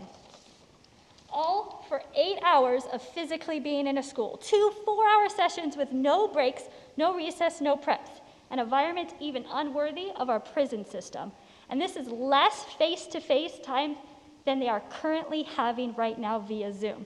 And these tiny little sessions won't allow adults like me to get back to work. Now, what about the health and safety of our kids? This plan will make our community more sick. There will be no temperature checks. There will be no masks for those little ones. And I'm glad you addressed the plexi on the glass, on the desk. I appreciate that. But there also, no matter how many filters we have, outdated HVAC systems, and we're barely meeting CDC minimums for these recommendations. Now, before you vote, please ask yourselves why. Would this really help our PR publicity of being our first district back? It will be matched by the PR of having the first positive test in our students and our teachers. This plan does not benefit the students, teachers, or parents. So really, who is this plan for? Thank you.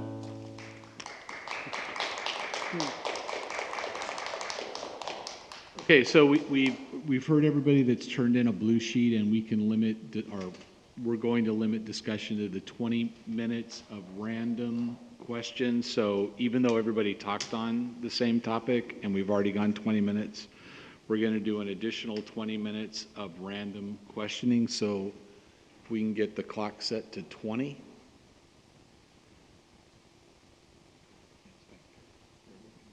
Okay. And then are you guys going to alternate or just, okay.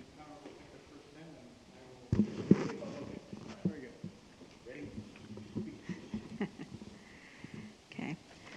To the members of the Desert Sands Unified School District Board of Trustees, from Mary Alice Albrecht Owings, Patty Rice, Mark Baldwin, Carol Bishop.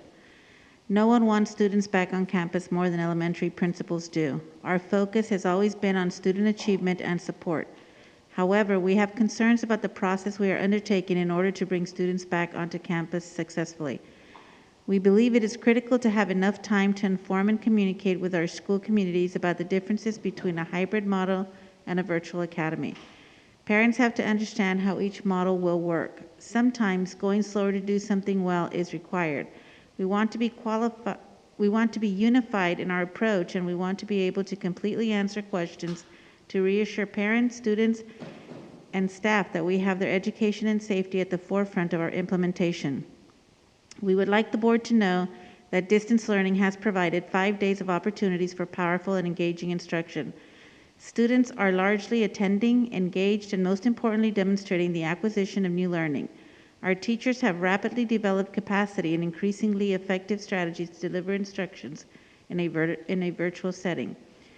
We know there is a common perception that districts and schools have had 7 months to prepare for this type of opening, but in fact, you are giving us less than 5 weeks. We first learned of the proposed November 9th opening date as we listened during the special board meeting on Wednesday, September 30th. Although we have developed some preliminary plans, we have not been able to complete them because the criterion keeps changing. And until an MOU is signed with DSTA, we cannot finalize some of the needed components. Because we are dealing with 3 to 11-year-old children, we need to have clear procedures to ensure everyone's safety, and parents need to understand the educational model they are choosing. Our parents trust us to make the best decisions for their children. If we are not effectively prepared to bring our children back to school, that trust will be lost. We cannot afford to have that happen. Parents' commitment to us hinges on our good faith commitment to them and our most precious assets, our DSUSD children. While we have heard that families want schools open as soon as possible, we ask that the school board and cabinet please respectfully consider the following requests. If the decision remains for elementary campuses to open before middle and high school campuses, an elementary start date of November 30th would be more advisable than November 9th. This would allow us to complete our trimester on November 13th as scheduled. And it provides the teachers the time to complete their report cards, which are due November 20th. The 30th is the Monday following Thanksgiving break and gives a natural break before beginning a new educational setting. Support our communication with parents and the community. Principals are the individuals that parents seek out the most for information and guidance. We would like clear and complete talking points provided to all principals so that we speak with one voice. Include a unified message to parents about the expectations for social distancing and mask wearing enforcement to support all staff and students. In addition, clear communication to parents about not being able to switch from program to program at will due to the allocation of teachers. Ensure sites have sufficient supervision for the social distancing of students arriving before and departing after school, including flexibility with dismissal routines due to the number of students we are releasing at once, especially at large schools. Also ensure any agreement with DSTA includes the need for teacher supervision of students before the beginning of instruction. This is necessary because students will report directly to the classrooms when they arrive on campus. This could include eating breakfast in their classrooms and knowing school site monitors cannot cover all classrooms, points of entries, and act as crossing guards.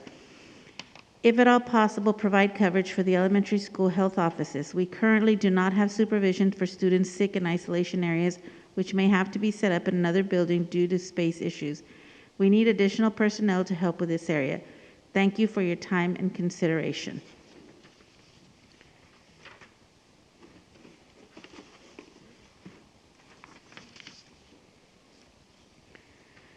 From Jackie Allen. Once hybrid begins, instead of separating our students to DSUSD virtual school and having to make changes to school affiliations and a majority of teacher and student classes, can we put a camera in the classrooms and have those students who choose to remain distance learning continue with their current teacher and classes? Good evening, board members. This is from Rocio Priest. I am saddened and disappointed that you continue to push to reopen school campuses and gamble with lives. As a teacher, you are gambling with my life and the lives of the people I live with, including a 6-month-old and an elderly mother. Mrs. Jonathan, I think you can understand my concern for my family's safety. My family and I have not gone out in public since schools closed last spring. My son was born this last spring and he has not met family members who do not live in our home. He hasn't even met his own father, my husband, because he was overseas during the start of the pandemic, which is unfortunate. Yet I understand this is a temporary situation. If schools remain open through distance learning, it is temporary and should remain this way until we have a vaccine. The school district has the resources and capability to continue to keep our students and teachers safe through distance learning and to stop the disruption in students' learning any further. If we open campuses without a vaccine, you will continue to disrupt their learning. With an outbreak, as mentioned in the last board meeting, teachers and students will be required to be out for 14 days, which means no school for 14 days for those students or the whole school. If there is another outbreak, students will be in and out again, which is more disruption to our students' learning. Is this the type of disruption parents are looking for? As of this last August, teachers were declared essential workers, and we've opened and we are working. We are working harder to help students stay on track with their learning and to help them feel connected to our school and their peers. There are too many unknowns if we open our school campuses. Board members, Ebola is not the same as COVID. Transmission of Ebola is through blood and sweat. It's not airborne like COVID. We need a vaccine to keep everyone healthy and safe.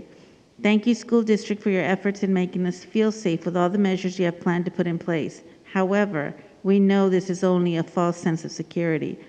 Our health and safety are not guaranteed. This pandemic is not about which group can scream the loudest to get our way. It's about keeping people safe. Please rethink, reconsider, and overturn your decision. keep distance learning.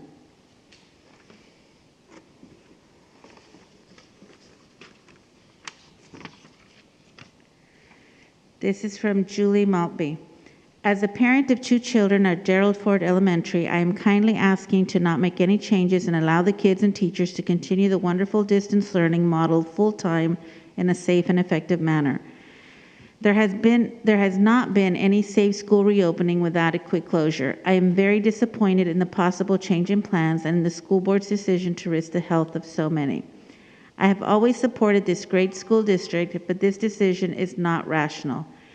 There are no local, state, or federal measures for testing, which means many kids may get sick and not even know about it. Please wait for the vaccine or vaccines and do the right thing medically for our kids, teachers, and their staff and other staff. My kids have learned so much in this short time period because of their outstanding teachers, McGrath and Fosselman, and because of the very effective and successful distance learning model. It is painful to think about my kids losing all the wonderful progress they have made because of possibly changing schools and teachers. If there is a vote to return to school part-time, please allow my kids to remain at their own schools with teachers that will continue with the full-time distance learning model. That would be the right thing to do. Thank you. This one is from Cheryl Burrs. Dear Mr. Bailey, Cabinet, and school board members, thank you for your continued diligence in an effort to bring our students back to classrooms. I have no greater wish than for the safe return of our students as soon as possible.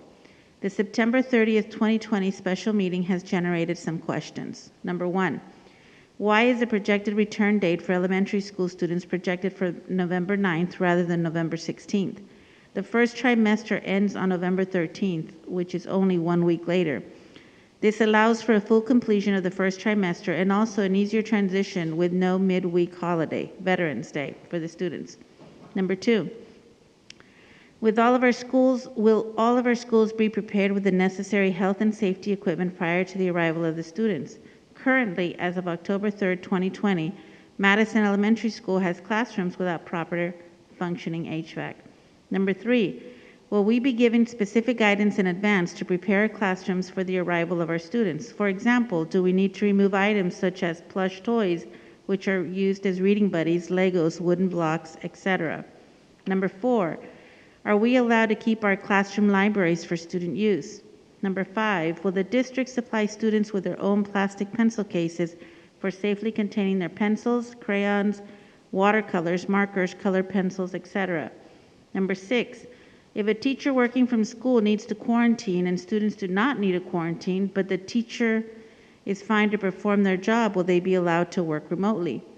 Thank you for your continuous work in getting our students safely back into classrooms. Very kindly, Ms. Burrs, first grade teacher at Madison Elementary School.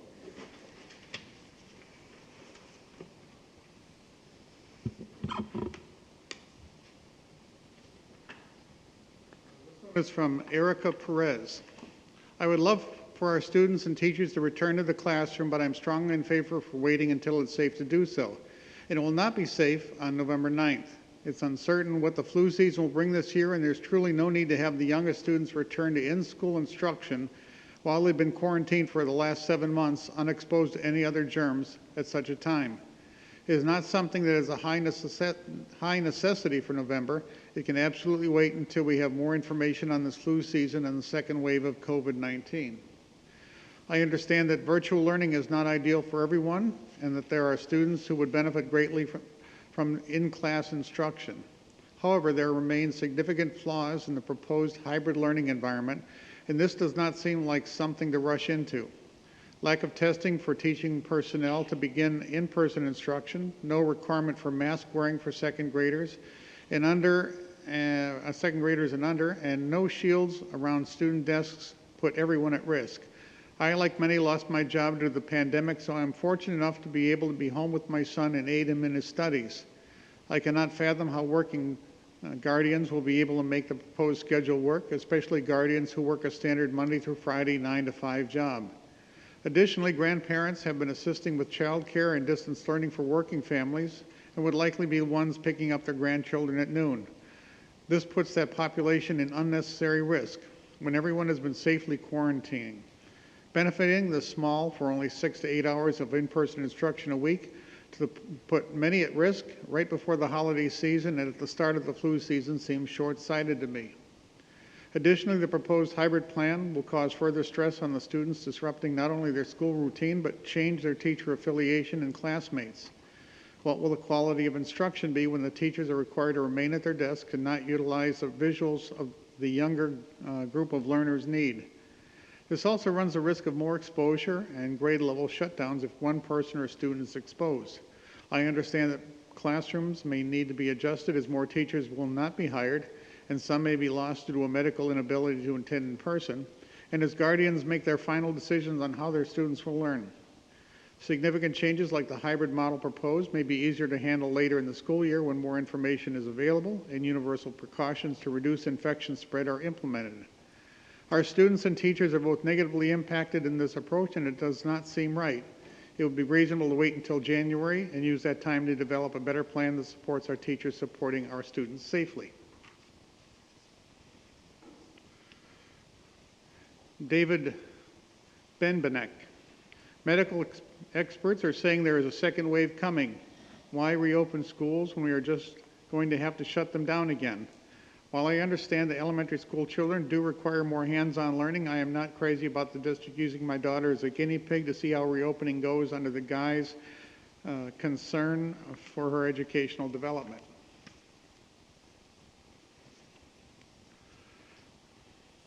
Alicia Serrano.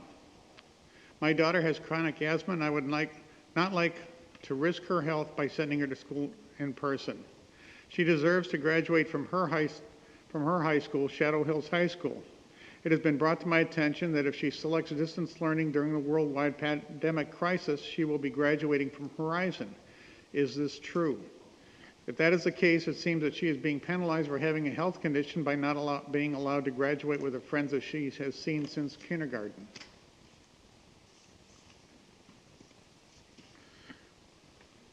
Alyssa Mraz. As a parent of a first grader, I find it funny how you guys will not be requiring kids in grades K through 2 not to wear a mask when local order states that children 2 and older are required. Also, students shouldn't be forced to attend Horizon just because it's an inconvenience. The state is yet to open schools in our county, and you guys already have your heads so far up, well, I won't read to that one, to realize how unsafe and dangerous this really is. Your guys' worry should be the safety of your staff and the kids, and it's not. Tara Fosselman. Good morning, Superintendent Bailey, Governing Board, and Cabinet. As a third grade teacher and parent of 2 children who attend Gerald Ford Elementary, I have serious concerns regarding the transitioning elementary children into a hybrid model as early as November 9th, 2020. I have spent the past 7 weeks working very hard to build strong relationships with my students. My daughters have connected in the same manner with their teachers who have done an exceptional job through distance learning. As a direct result of implementing this elementary hybrid model, many of these relationships will be completely lost with the shuffling of students and teachers. We have all worked so hard to build something special with our classes. I find it ironic that many of you are voting on whether to send my family back into in-person learning while doing so over Zoom or some other video conferencing software, likely from the safe confines of your home or office. This alone speaks volumes. If you vote to send our elementary school children and staff back to in-person learning in this matter, it makes it very clear that you are willing to put your personal health and safety above the health and safety of the students and the staff you serve. Otherwise, you'd be making this vote in person. I recently came to understand that DSUSD has no plans to require temperature checks at its elementary schools, despite stating it may do so in its moving forward plan. Please explain why I receive a temperature check at all medical appointments, but you do not see the value in doing so to protect our students, families, staff, and community from the dangers of COVID-19. I wonder just how safe many of you would feel on our elementary campuses. If you vote to move forward with this transition and current timeline, I expect all of you would comfortably accept an invitation to visit all of our elementary school sites, spending significant times in our TK through 2nd grade classrooms where children will be strongly recommended to wear a mask but not required.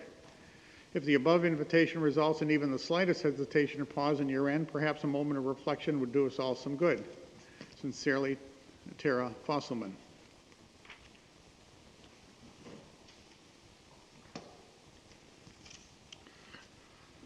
Josefina Cervantes. As a parent, I do not feel it is the best for students and teachers to return to in-class instruction. More precautions should be taken to secure the health of our community. I strongly feel the return date should be pushed back.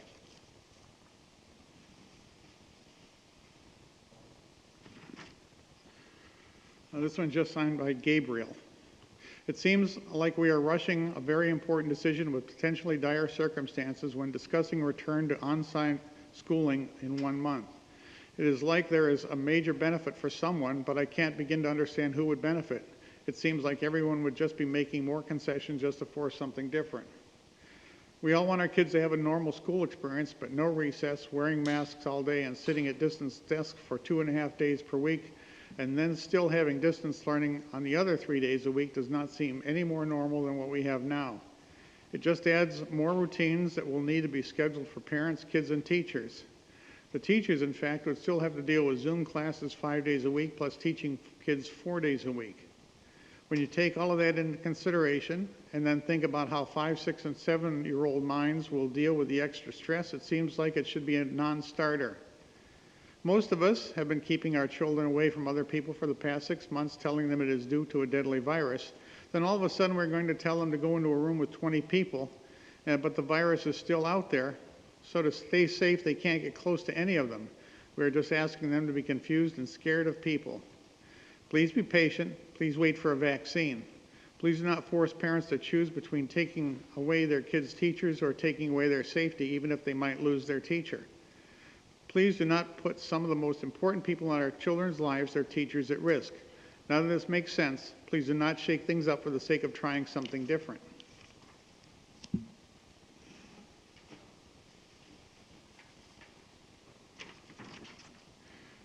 This is from Alexandra Nerez.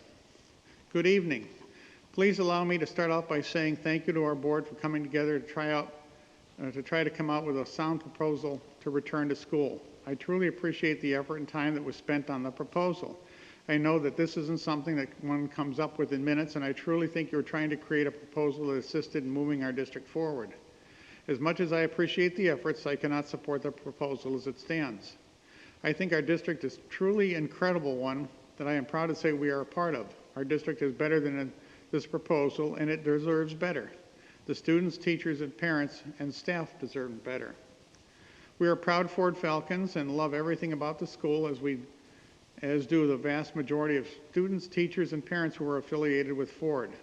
I was devastated to hear that teachers, students, and parents were immunocompromised and must continue with distance learning at this time, as well as those teachers, students, and parents who wish to continue with distance learning. To protect the immunocompromised, their community and themselves would be forced to lose their school affiliation and move to a virtual learning environment, aka Horizon. This isn't necessary. There is no reason to strong-arm teachers and students alike into returning to school by threatening them with losing their school affiliation, even temporarily, when the schools can easily allow distance learning teachers and students to continue on learning as they have been. Many teachers have provided a complete and total learning experience for the students to maintain a sense of normalcy, with everything from assigning classroom jobs, returning work with individual comments, placing them in Zoom breakout groups as though they were at a table together. Distance learning is working. The relationship between students and teachers has been created and is maintained on a daily basis. To rip them away from everything they have worked so hard for over the last month and a half would cause unnecessary anxiety and strife to all involved. Please do not do this. We can move forward with a plan that allows both teachers and students to continue on distance learning as they have been, while maintaining their school affiliation when we reach a point in time in a proposal where we are ready to, as a district, to move into hybrid. I'll just finish this last sentence here. There is no reason to take that from them, and they all have worked so hard in creating these bonds. It is very uncertain that distance time relationships are everything. And that concludes public comments. Thank you, Ms. Conover and Mr. Tillman. Okay, so we will now go to board and superintendent comments. So first one getting to comment will be Sergio. Do you have anything you'd like to report on? Yeah, I actually have something. So firstly, I want to say I completely agree with Anna and the other mothers because as the ASB president, so many of my peers have many of my peers have brought it to my attention all the concerns of hybrid learning and how they feel forced to choose it. And some of my peers and friends have actually had family deaths and have been affected by the virus personally, and their parents don't want them to go out, even if it's for school. And that's unfair because they're going to be penalized and they have to move to a brand new school with new teachers and lose our activities. Even if they're online, still at our school. And I know the teachers and staff and everyone's working really hard to still have those activities. And I've also heard people that are open to hybrid, and I try to hear them out too. But as a student, personally, please consider my safety over everything. But I also want to thank the board for listening and taking baby steps for our education because I really appreciate it. Thank you. Well said, Sergio. It's nice to have you. And I think I broke this. I just want to thank all the members of the community that have emailed me, and that's a lot.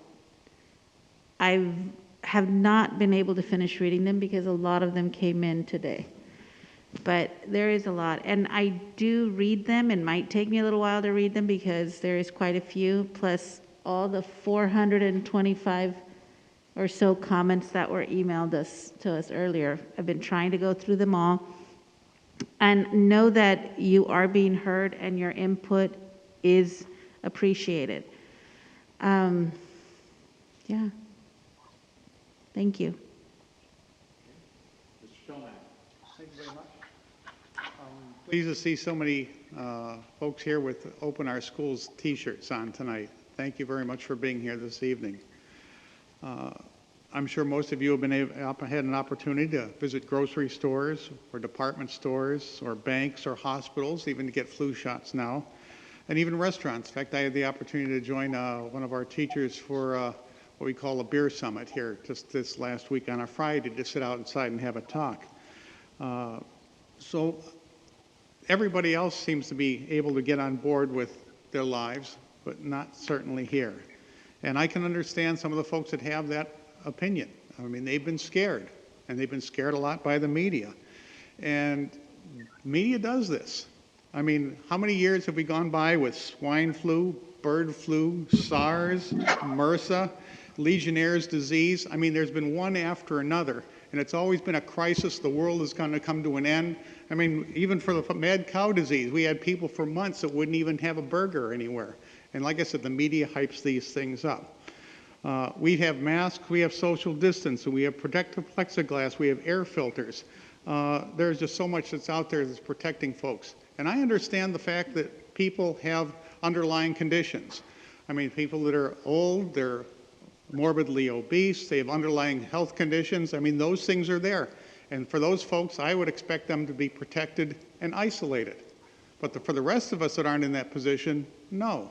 I mean, those are the folks that have an opportunity to come back and teach. And the students, not a single student in California from my recollection has died from this. The students are safe. They may be carriers, but even we have our president just spent 3 days in the hospital and he's back doing his job. It did not hurt him a bit.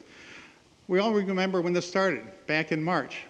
What was the phrase? 15 days to flatten the curve? Here we are, 6 months later. Maybe another 6 months, maybe another year. Who knows? Because you never know when that virus or a vaccine may or may not be approved. In fact, for years we've had this flu vaccine, but it seems to only be about 20 to 30% effective as it is. Things won't change there at all. What we do have is a governor here in California, and the folks that are pulling his strings are making the call. And the rules seem to change on a regular basis. And finally, when you get it to a point where we might be opening things up, all of a sudden, we're going to go back into a purple stage. And from that, it's not based on science. It's based on politics. If you look at our mission statement here in Desert Sands, we're a district of choice. And I think we should continue at a distance of choice. But it seems like the only choice that wants to be available for our students is sitting in front of a laptop or an iPad or something like that. And I look back and I see some of the information that's been given over the last year. We don't have to go back very long. Listen what's been written from the Mayo Clinic, by the American, I think it's the American Association of Pediatrics.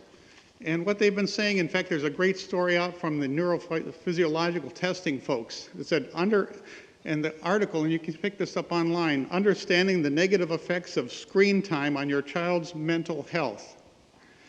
And one of the comments inside of this is constant exposure to electronics increases the likelihood of depression, anxiety, and even suicidal thoughts. That is there. There's no doubt about that. And the fact, we've been seeing things where along those articles, and I've seen them here as well, we've had poor social skills, we've seen weight gains, and in fact, if you look at some of the folks that even from the more liberal-leaning Brookings Institute, they've been reporting less healthy diets, less energy, higher obesity levels, and it reduces other activities. As I said, that children need to participate to learn and grow. And once again, looking at the screen time, the threshold where it becomes harmful to students has not been determined. It might be 2 hours, it might be 4 hours. I really don't know, and nobody really seems to have that answer.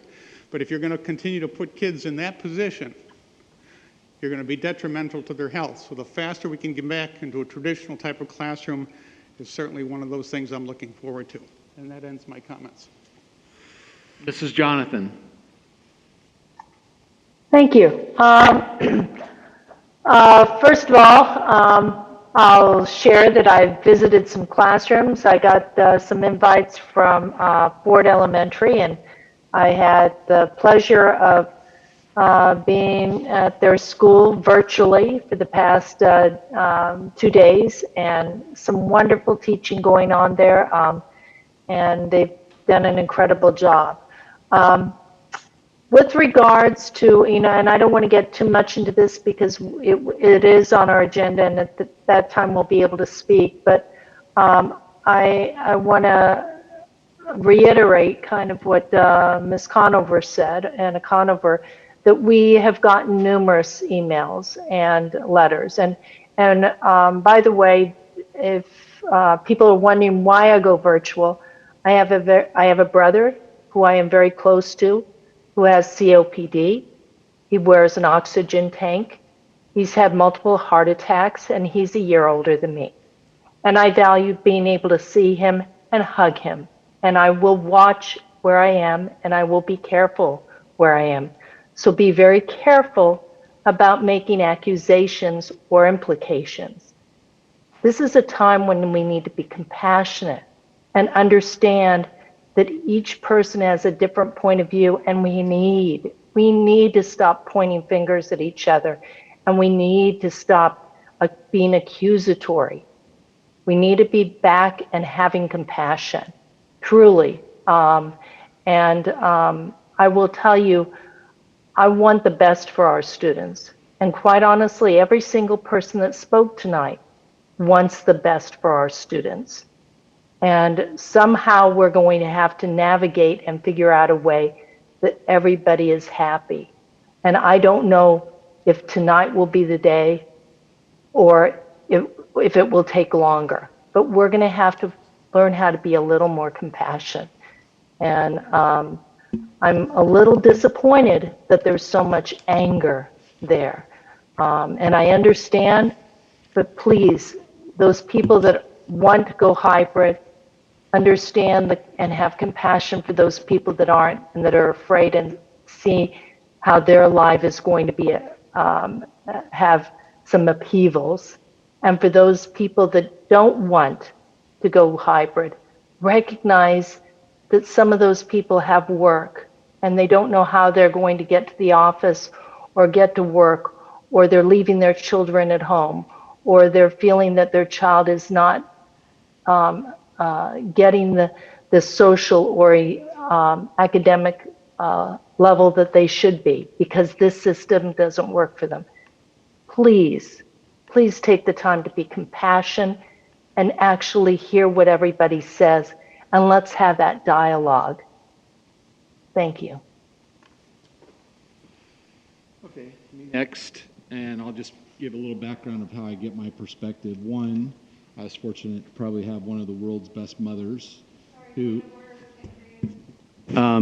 I'll give you my perspective before I give you my opinion, and that is, one, I'm fortunate to have probably one of the best mothers ever in the world, who was a first grade teacher for 30 years and was very involved in my bringing up. And I also am the father of a son who had open heart surgery when he was 15 months old, and so I know what it's like to fear for somebody's life. I've actually seen my son go through operating doors not knowing if he would come back alive. Having said that, if I was in this situation and my son was going to Desert Sands right now, I would not choose to go to the hybrid model. And but that doesn't change my opinion that those people that do want to go to school should be given that opportunity. It seems like in the letters I receive,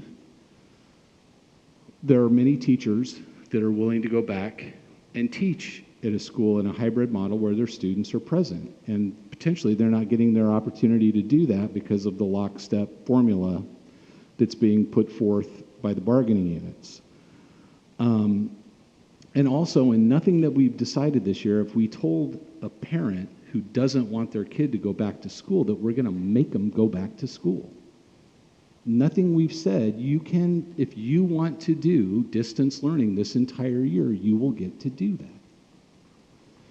The reason I mention my mother is twice before I went to a K-6 middle school, 7-8. So before I went to middle school twice, I had a teacher leave in the middle of the year. One of them got pregnant, and one of them's husband was in the service and got transferred out. And I was upset about it. But my mom told me that she had checked out the new teacher, which I found out later she hadn't, and she had assured me that I was going to have even a better time with my new teacher. So when I listen to parents complain about if we go to a hybrid model, their child may end up changing teachers, well, they might. And if you tell them it's going to be terrible, it will be. And if you tell them it's going to be awesome, it could be. And so if you have a teacher that you love, but that teacher wants to go back to teaching in person, and you decide that you don't want to go back in person, then you're going to lose that teacher anyway, because hopefully we're going to let that teacher do what they want to do. In short, I agree that we've always been a district of choice, and we should allow those people that want to be in person to go. Those people that don't want to be in person, don't go. If you're concerned about your safety, stay with the method that you're on now. We're not going to make anybody move. But those people that don't want to move shouldn't have the authority and power to stop those that do. If you want to roll the dice and you want to send your kid to school and there's a teacher that wants to go out there and they're willing to do it, we should be facilitating that, not demanding that it be stopped. And I would tell you, my son would not probably be going to school because of his condition. I mean, he was hospitalized. He's had over $1 million in medical treatment and been in the hospital for at least 30 days. And so I know what it's like. I'm not telling you I would do that, but I'm not telling you I would stop somebody else that wants to do it to let them do that. And so that's why I believe there were parameters set in place when we fell in love with the rainbow and we went from purple to red to orange to yellow. There were parameters put in place that said we would open school when we hit a certain level. And now that we've hit that level and that day is tomorrow, people don't want to do it. And I understand the frustration for the parents that want to go back. I think that's a lot of kids, we read these letters and these messages to us that say, my kid is suffering. And if your child is suffering, I would also be very upset if other parents were saying, you're being selfish and I want to stay at home, so you have to stay at home also. So I think we should be moving with all deliberate speed, to open up the schools with the people that want to go there and the teachers that want to teach, and you're not going to be required to go. Nobody's going to make you go. Nobody's going to make your child graduate from a school they didn't attend. So those are my comments. Ms. Porras. Thank you, Don. I just want to say that, reiterate what Wendy is saying about being kind and patient, and there's a lot of emotion through this for everybody. And first of all, I also want to thank all of the parents, teachers, and students that have written to us with their heartfelt concerns, and it's just amazing. I'm really thankful for all of the input and the reaching out to us.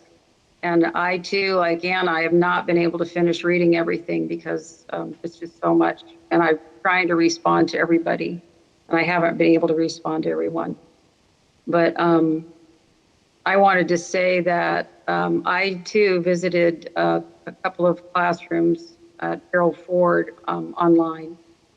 And I first visited Jana Miller's class, first I did Tracy Pope, she's third grade there.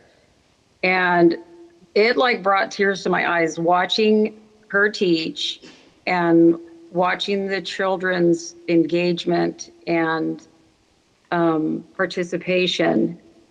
And it was just so wonderful to see them excited, about learning from her. And I just think that our teachers are doing an amazing job for what's been forced upon them. And they've learned a lot and continue to learn.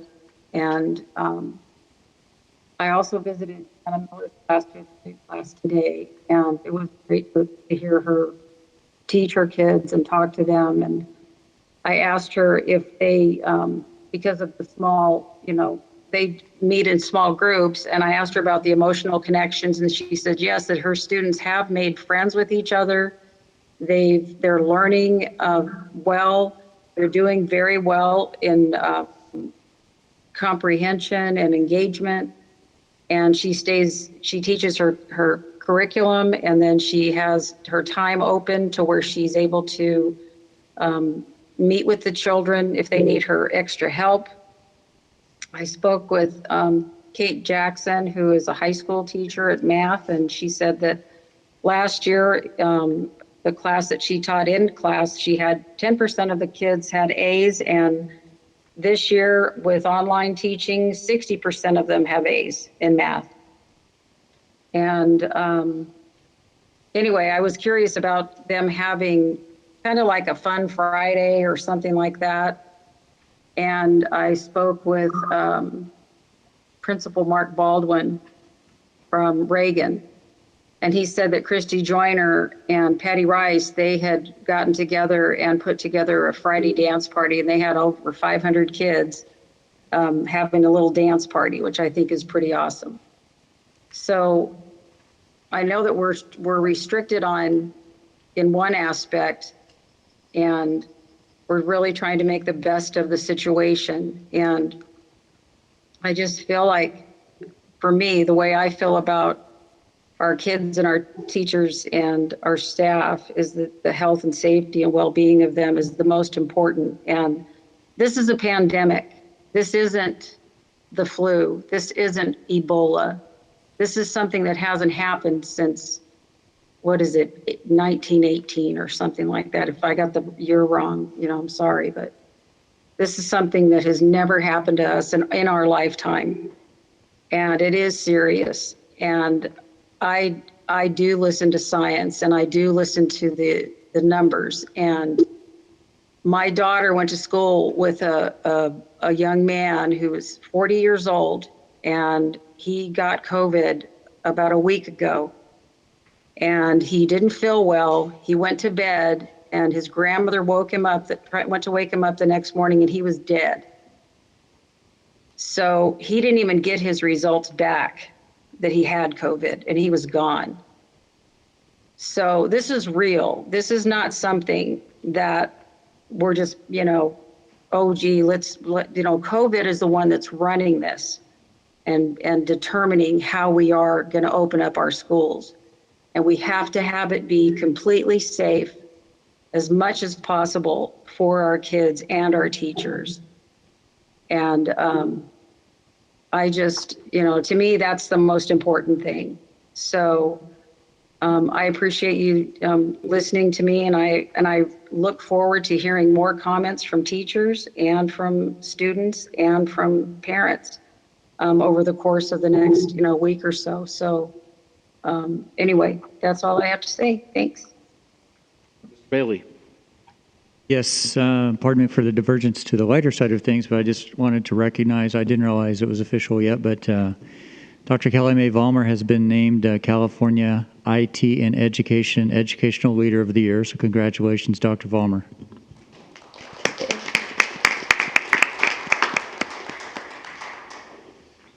All right, that concludes board and superintendent comments. We'll now go to general functions, business services. There are two items, 18.1 and 18.2. Is there a motion to take these together or separately? Move approval, general function business services, 18.1, 18.2 is listed in tonight's agenda. Is there a second? I second. By Sergio. Is there any discussion? Okay, I'll call for the question. Preferential vote? Aye. All those in favor say aye.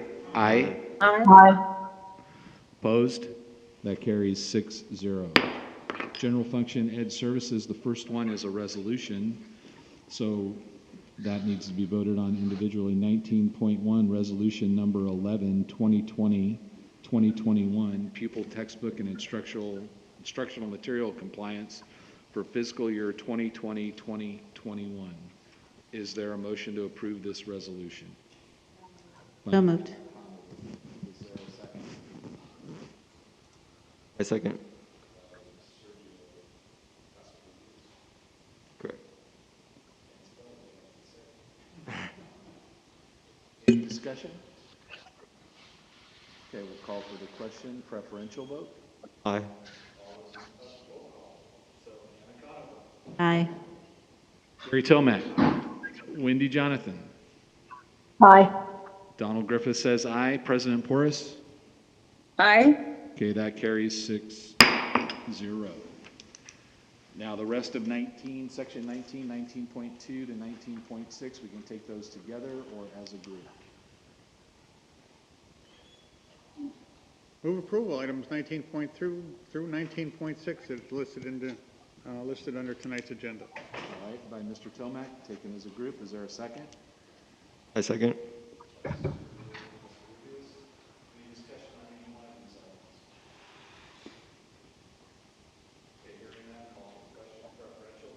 Aye. All those in favor say aye. Aye. Aye.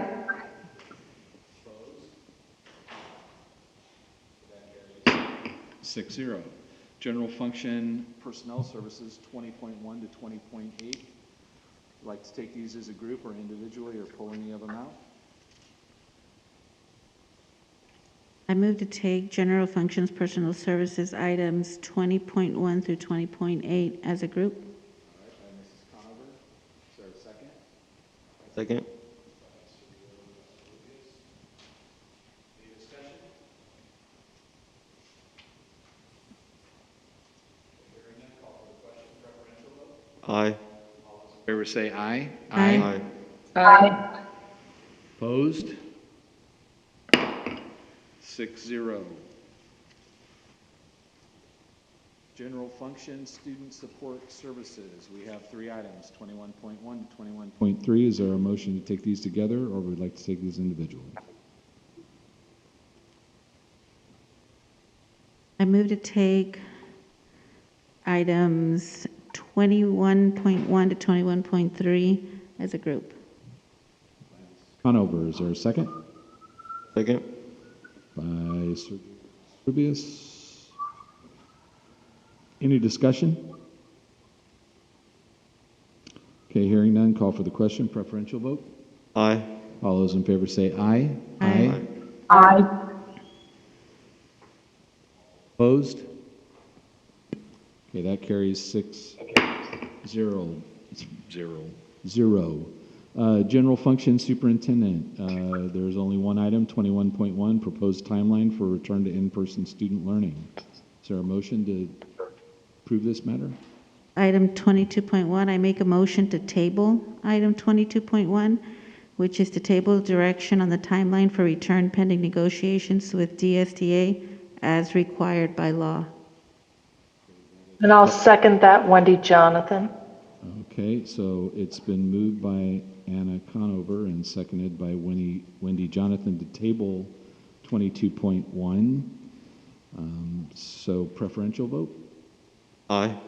All those in favor say aye. Aye. Aye. Aye. Opposed? Okay, that motion is tabled. Consent items, student matters. Mr. Bailey. Yes, one item. This refers back to item 3.1 in closed session. Tonight, the board took action to approve the following student matter. Item 23.1, reinstate student number 19/20-29. This item was approved on a motion by Mr. Tomac, seconded by Mrs. Jonathan. The motion carried 5-0. That concludes my report. Consent items, business services, 24.1 to 24.13. Is there a motion to take these together or individually? I move to take consent items, business services, item 24.1 to 24.13 as a group. Conover. And I'll second that, Wendy Jonathan. Is there any discussion on any of these items? Quite a treat to see Mr. Bloom still doing our murals. There are some gorgeous bits of artwork at each one of our campuses, and it's nice to see them being added to 2 more of our schools. Any other discussion? Okay, hearing none, I'll call for the question. Preferential vote? Aye. All those in favor say aye. Aye. Aye. All those opposed? Carries 6-0. Okay, moving on to consent items, educational services, 25.5 to 25.1 to 25.5. Is there a motion to take these individually or as a group?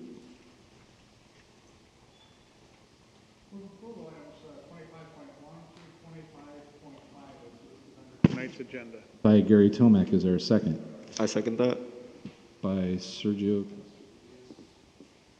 Discussion on any of these items? Hearing none, call for the question. Preferential vote? Aye. All those in favor say aye. Aye. Aye. Opposed? Okay, that carries 6-0. Consent items, personnel services are none. Consent items, student support services, 27.1 to 27.9. Is there a motion to take these together or individually? Move to take consent items, student support services, number 27.1 to 27.9 as a group. Okay, by Anna Conover. Is there a second? By Sergio Rubius. Any discussion on any one of these items? Okay, hearing none. Preferential vote? Aye. Favor say aye. Aye. Aye. Opposed? Okay, that carries 6-0. Consent item, superintendent, there are none. 29.1, we have a blind item in there? Yes, we do. For 29.1, under certificated personnel, agenda item number 9 on page 2, personnel is pleased to recommend the appointment of Karen Hernandez to the position of assistant principal at Shadow Hills High School. Okay, with that insertion, is there a motion to pass the personnel actions? By Mr. Tomac. Is there a second? Second. Is there any discussion on any of these items, Mr. Tomac? Yes, I'd like to recognize 2 of our employees that have reached a retirement watermark here. Mr. Michael Bahari, 17 years working in personnel, will be retiring soon. And in addition, from Kennedy Elementary, Mr. Wayne Lever, also 17 years. Congratulations to both of those for making it to retirement and the finish line. I wish them a happy retirement. Any other discussion? Okay, this is a personnel action, Sergio, so you don't get a vote on this one. All those in favor say aye. Aye. Aye. Opposed? That carries 5-0. Okay, personnel actions classified. Is there a motion to approve these items? So moved. By Anna Conover. Is there a second? Second. By Gary Tomac. Any discussion? I can say Chuck King's going to be with us for like an extra day. Point of order, Chuck here. I was just saying Chuck King's going to be with us for an extra day, or yeah. So that was fun to see his name again. Any other discussion? Okay, again, this is a personnel item, so no preferential vote. All those in favor say aye. Aye. Aye. Opposed? Carries 5-0. Call out of closed session actions. Mr. Bailey. Yes, sir. 2 items for this evening. In closed session, under agenda item 3.4, the board took action to accept a settlement agreement with the California School Employees Association to resolve PERB case LA-CE-6496-E. This item was approved on a motion by Mrs. Conover, seconded by Mr. Tomac. It was approved 5-0. The second item also relates to agenda item 3.4, closed session. The board took action to accept a settlement agreement to resolve a pending grievance filed by the Desert Sands Teachers Association concerning a 1/7 stipend for special education teachers. This item was approved on a motion by Mrs. Conover, seconded by Mr. Tomac. The item carried 5-0 for approval. Suggestions for future agendas that receive at least 3 votes. Sergio Casarobias, would you like to suggest we talk about anything in the future?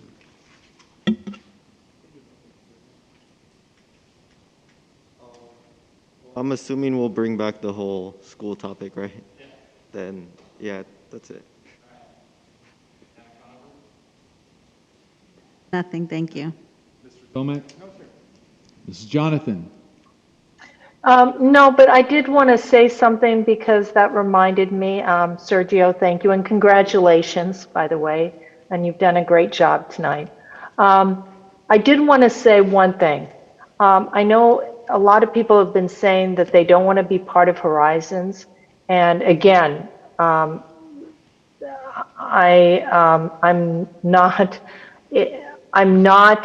in favor of some of the way that we're talking about bringing our students onto this distance learning and everything. But that being said, I just want to say that Horizons is really a shining star in our district. They've got incredible staff, and they've done an incredible job educating students at that school, and I feel like they're getting the short end of the deal, and that there's a lot of people saying, I don't want to be part of Horizons, implying it's not a good school. And I just want to go on record saying it really is truly an incredible school, and I'm proud to have it in our district. And I have nothing to add for a future agenda. Okay, I have nothing to add. President Porras, do you have anything you'd like to add to a future agenda? I don't have anything I want to add, but I do want to acknowledge Sergio, fellow Raja, and I'm just so happy that you are on our board and you've done an awesome job tonight. So congratulations. Thank you. Okay. Are there any announcements? My wife was also a Raja class of 80, so she'll be happy you're here. And anything about OU football we want to talk about? No, thank you, Mr. Okay, hook 'em horns, right? We do not reconvene the open session, so this meeting will adjourn at 9:48.